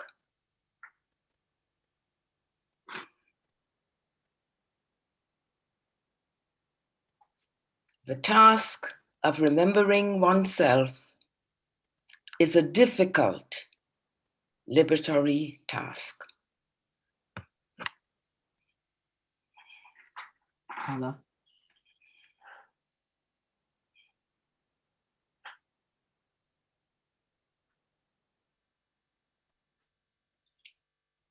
Hello, Jackie. everyone. Paula. Oh, No, Paula, go. am I? Yeah. Hello, everyone. I am so pleased and privileged to be amongst you this afternoon, soon to be evening on the East Coast. What a beautiful tribute to Maria. And what a tribute to everyone who is living in her legacy. It's so beautiful that we have so many multiple theories that we can find to define ourselves and insist on being defined on our own terms. And so I want to say thank you to Maria for her beautiful life, her beautiful mind, and her beautiful legacy. The excerpt that I'd like to share with everyone today comes from her piece, her article, Toward a Decolonial Feminism.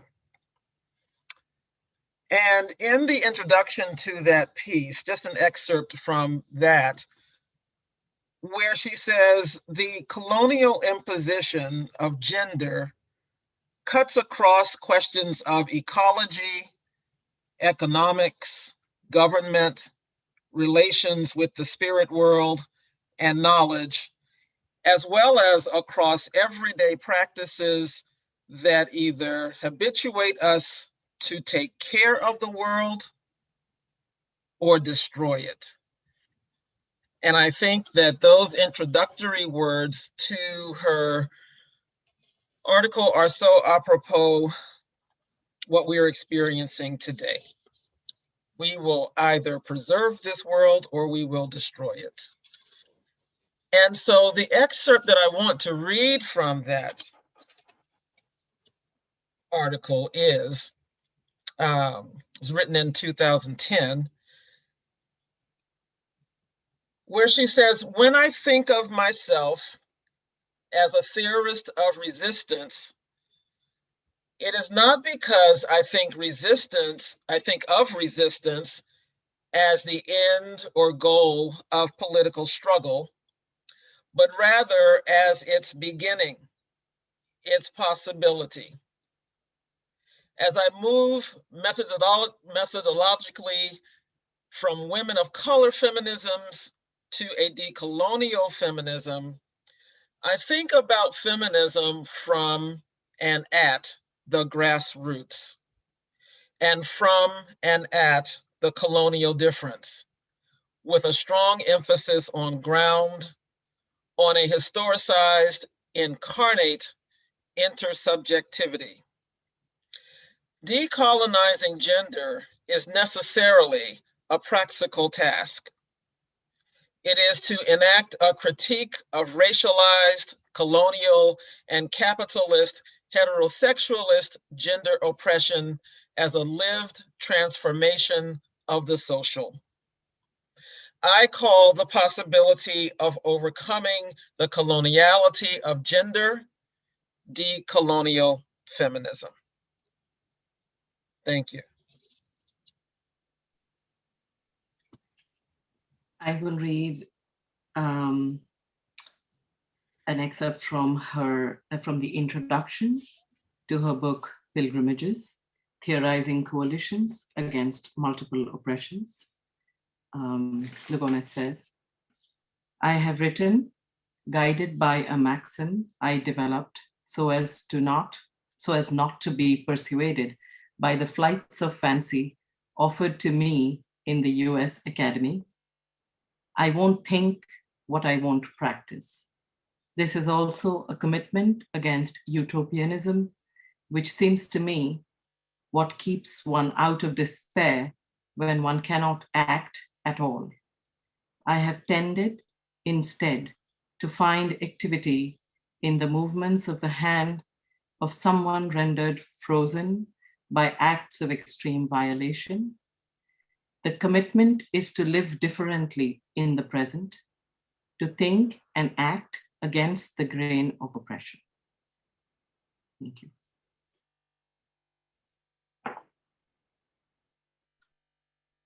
These are Maria's words, spoken face to face in interview with Mariana Ortega.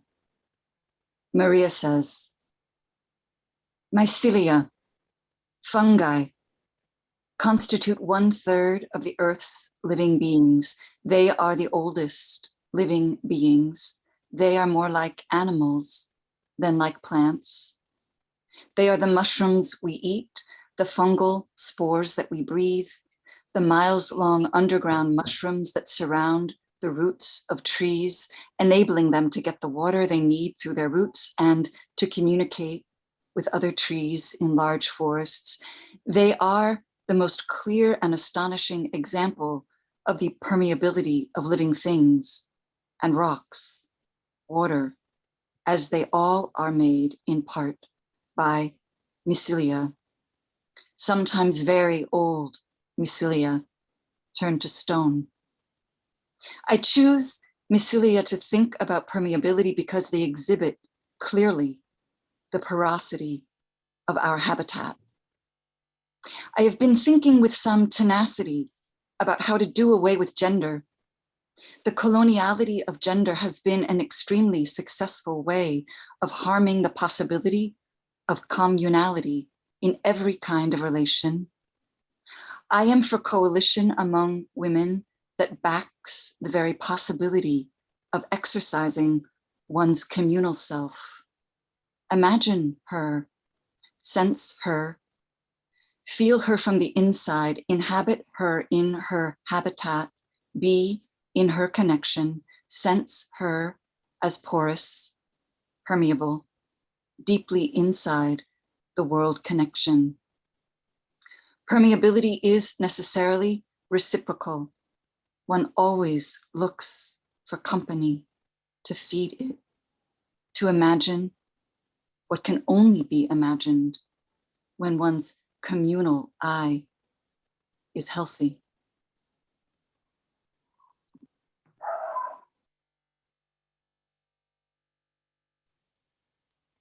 Thanks, Jackie. The excerpt that I've chosen is from Playfulness, World Traveling, and Loving Perception. As outsiders to the mainstream, women of color in the US practice world traveling most out of necessity. I affirm this practice as a skillful, creative, rich, enriching, and give certain circumstances as a loving way of being and living. I recognize that much of our traveling is done unwillingly to hostile white Anglo worlds. The hostility of these worlds and the compulsory nature of the traveling have obscured for us the enormous value of this aspect of our living and its connection to loving. Racism has a vested interest in obscuring and devaluing the complex skills involved in it. I recommend that we affirm this traveling across the world as part constitutive of cross-Hapatala culture and cross-racial loving. Thus, I recommend to women of color in the US that we learn to love each other by learning to travel to each other's worlds.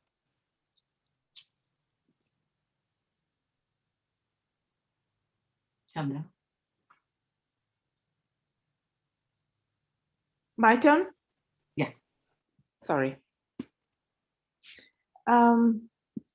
So a little over 2 years ago, Maria invited me to contribute to what she called a critical, inspiring, path-making book for and with women of color.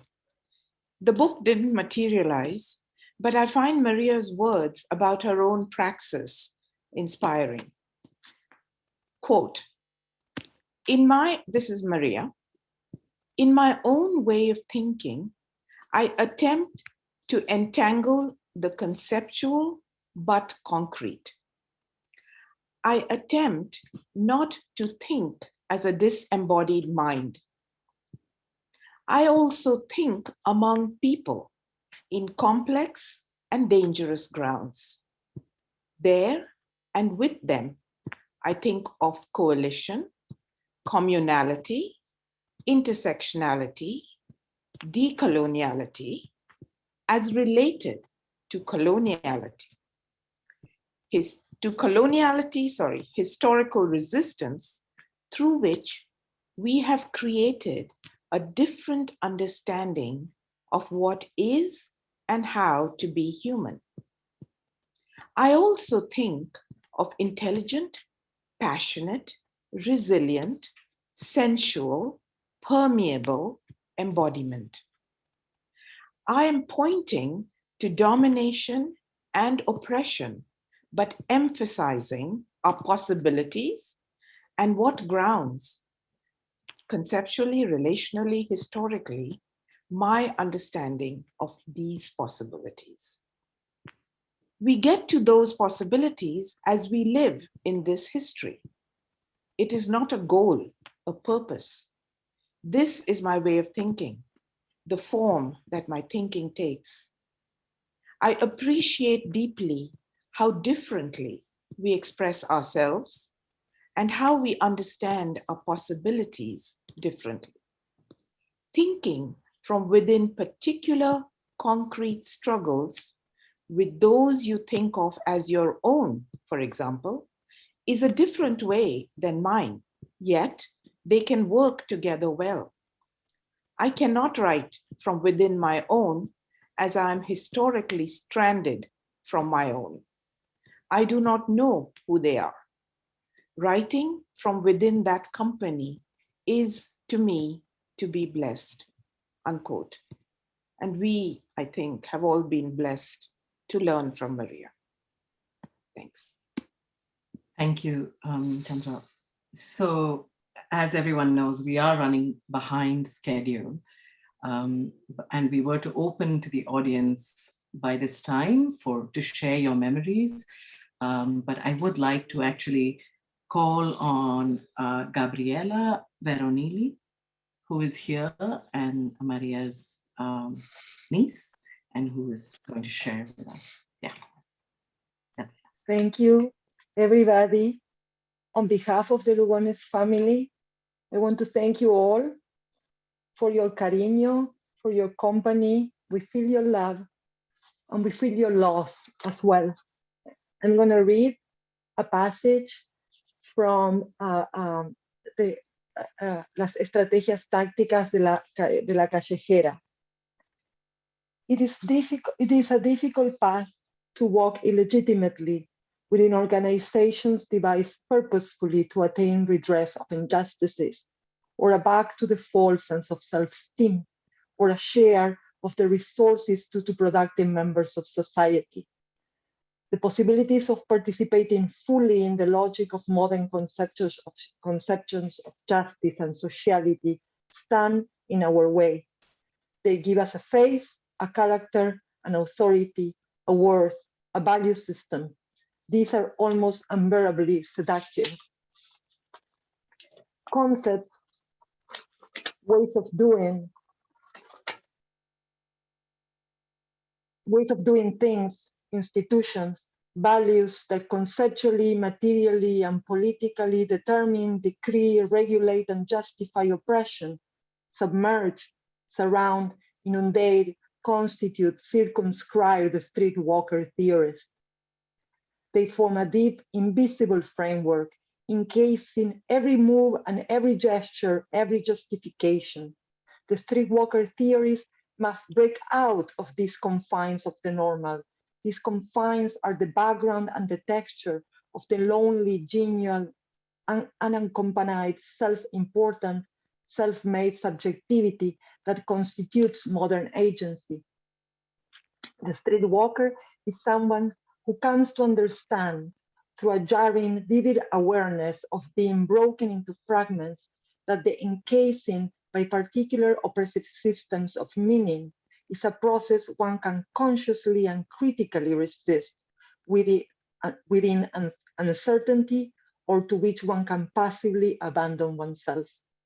One understands this passivity as revealing the illusionary quality of the closure of dominating sense, understands it as a technique of domination. The streetwalker theories ask over and over again, within which conceptual, axiological, institutional, material sets of limitation is the meaning of the possible being construed?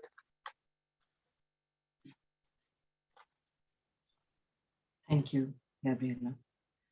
I know that some members of our audience and participants have prepared and come here to also read. So I would actually like to invite Chela Sandoval to come in and speak.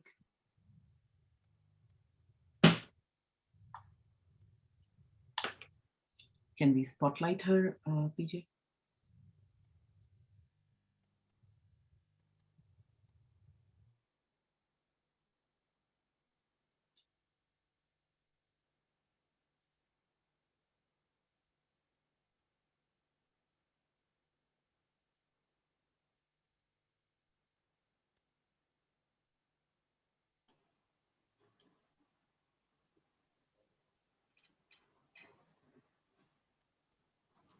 Okay.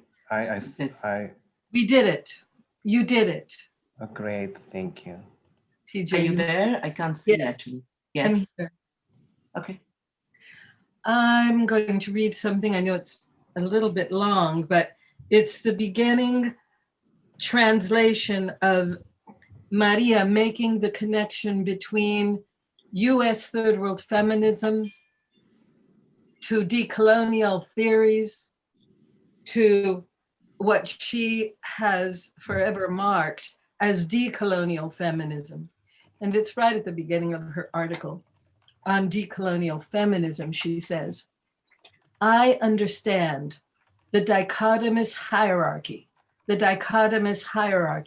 between the human and the non-human as the central philosophical material hierarchy that legitimizes today's version of the coloniality of power of colonial modernity, the dichotomy between the human and the non-human. That is to say, beginning with the colonization of the Americas and the Caribbean, a hierarchical dichotomous distinction between human and non-human was imposed on the colonized in the service of Western man. This primary hierarchical distinction carried with it other dichotomous hierarchical distinctions. The colonial difference between human and non-human not only determined which cultures and beings would be considered civilized, it led to the belief that only humans, only peoples, that the Western ethos, let's see, made me lose my, something is going on here. Sorry. Okay, let's see, where was I? That is, the colonial difference between human and non-human not only determined which cultures and beings would be considered civilized, it led to the belief that only peoples that the Western ethos recognized as civilized would be counted as human. Thus, the dominant Western ethos allowed colonizers to perceive only their own peoples and not other peoples or cultures as human in species. That is, as human men and women. Instead, all of, quote, what, are you trying to tell me something? Okay, instead all others, the indigenous peoples and cultures of the Americas and enslaved Africans were deemed to be animals, that is, as wild, uncontrollable beings. These are the imposed dichotomous hierarchies that are woven into the historicity of our current social relations, including, she says, our intimate relations. Oh, I love these photos. Okay. My life work, she says, is to figure out how to think about this colonial difference as it continues to construct and define the colonial distinction between who is treated as the most human and who is not. And I work with and through the intimate everyday forms of resistance that continue to rise in relation to this colonial difference. When I think of intimacy, I think about how our everyday resistances interweave to allow possible coalitions and to remake our personal, social, and political lives. Punto final. Hi, Maria.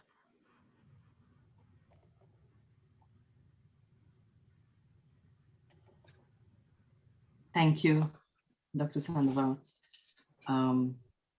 So actually, unfortunately, we have reached the close of our event because of time, because we had technical difficulties at the start. Apologies to everyone whom we couldn't fit in with your, to share your memories and to share words, Maria's words. Thank you again for joining us. And PJ, did you want to say anything to close? Are we going to be able to play the video at all, the voice at all, or no? I think Joshua Price had prepared the recording. If Josh is there, I'm going to, thank you so much. Let me see. So we have a 1-minute recording of Maria's words in her own voice that we wanted to play and close the event. If we can do this, that would be great. Otherwise, we'll just close in a second. Somebody had their hand up. I think Josh should be there. Yeah. Can you hear me? Yes, yes, Josh, thank please. you, Josh. Let's see if it starts. Let's see if you can hear this.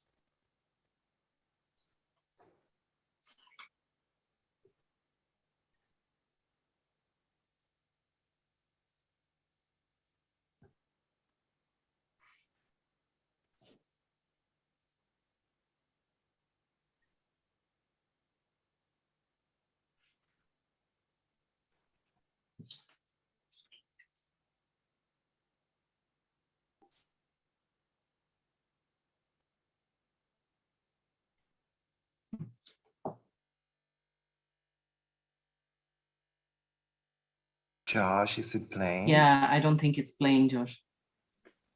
You can hear that? No. No, we couldn't hear anything yet.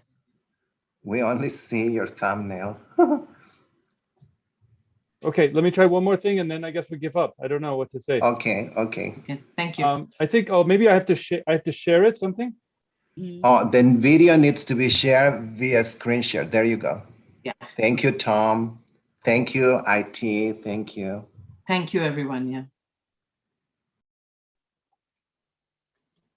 Could you hear that? No. So when you share, you have to press the button that says optimize for audio, something like that. Use the computer audio, he says. I know what's happening. Okay, let me try something. Great, thank you so much. Can you hear now? Beautiful. Now we hear.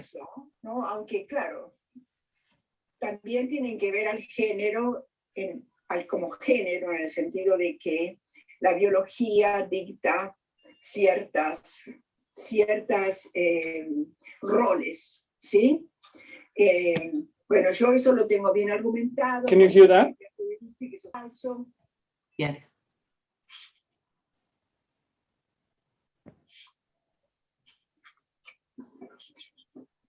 Okay, so now that we go understand the relationship between interlocking and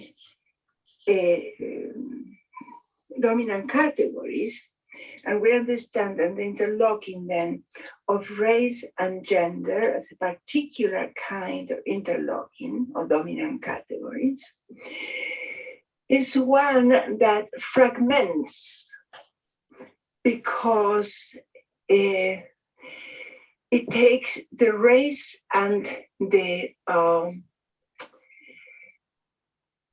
gender apart in a way that one cannot understand a gender system that where gender and race are tied. So here the tie is just it leaves things whole. It's between categories that are homogeneous and so on and so forth. So anyway, but it's important to understand that gender here is a category that is defined as homogeneous in such a way that it pertains only to bourgeois white women. And race is a category that belongs or defines those who are not white people. But that's incorrect, right? For everybody. Is that okay? Do you want to hear it in Espanol? I think I think it was translated simultaneously. Yeah. So I think we are. Thank you so very much, Josh. We truly appreciate it.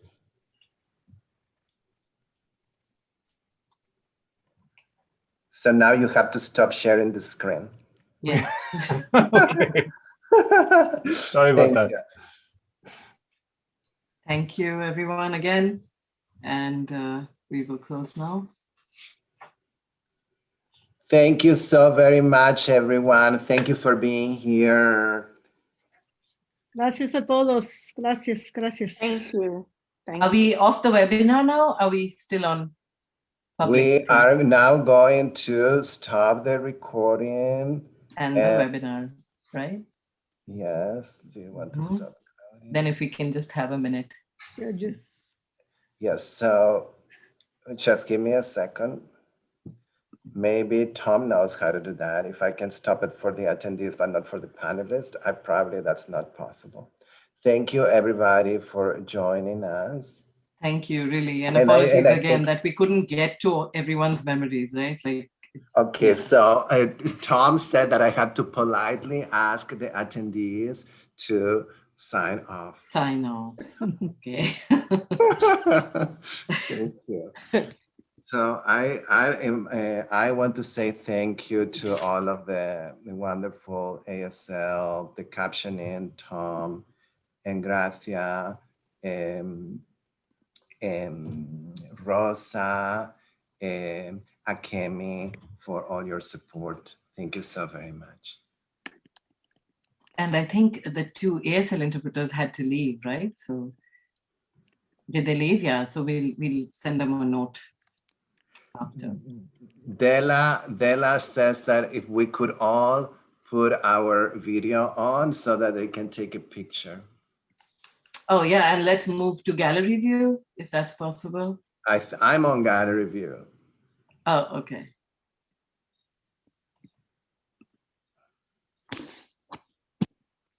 I can't see. I guess Jackie had to log off. Yeah. Looks like we lost Jackie. I can't put my video for some reason. It's blocked. This is Gabriela. Oh, did it get blocked from our end somehow? Let me see. Ask to start video. Okay. I'm going to take a few, so just keep smiling and I'll let you know when I'm done. Sorry, we lost Jackie though. I know.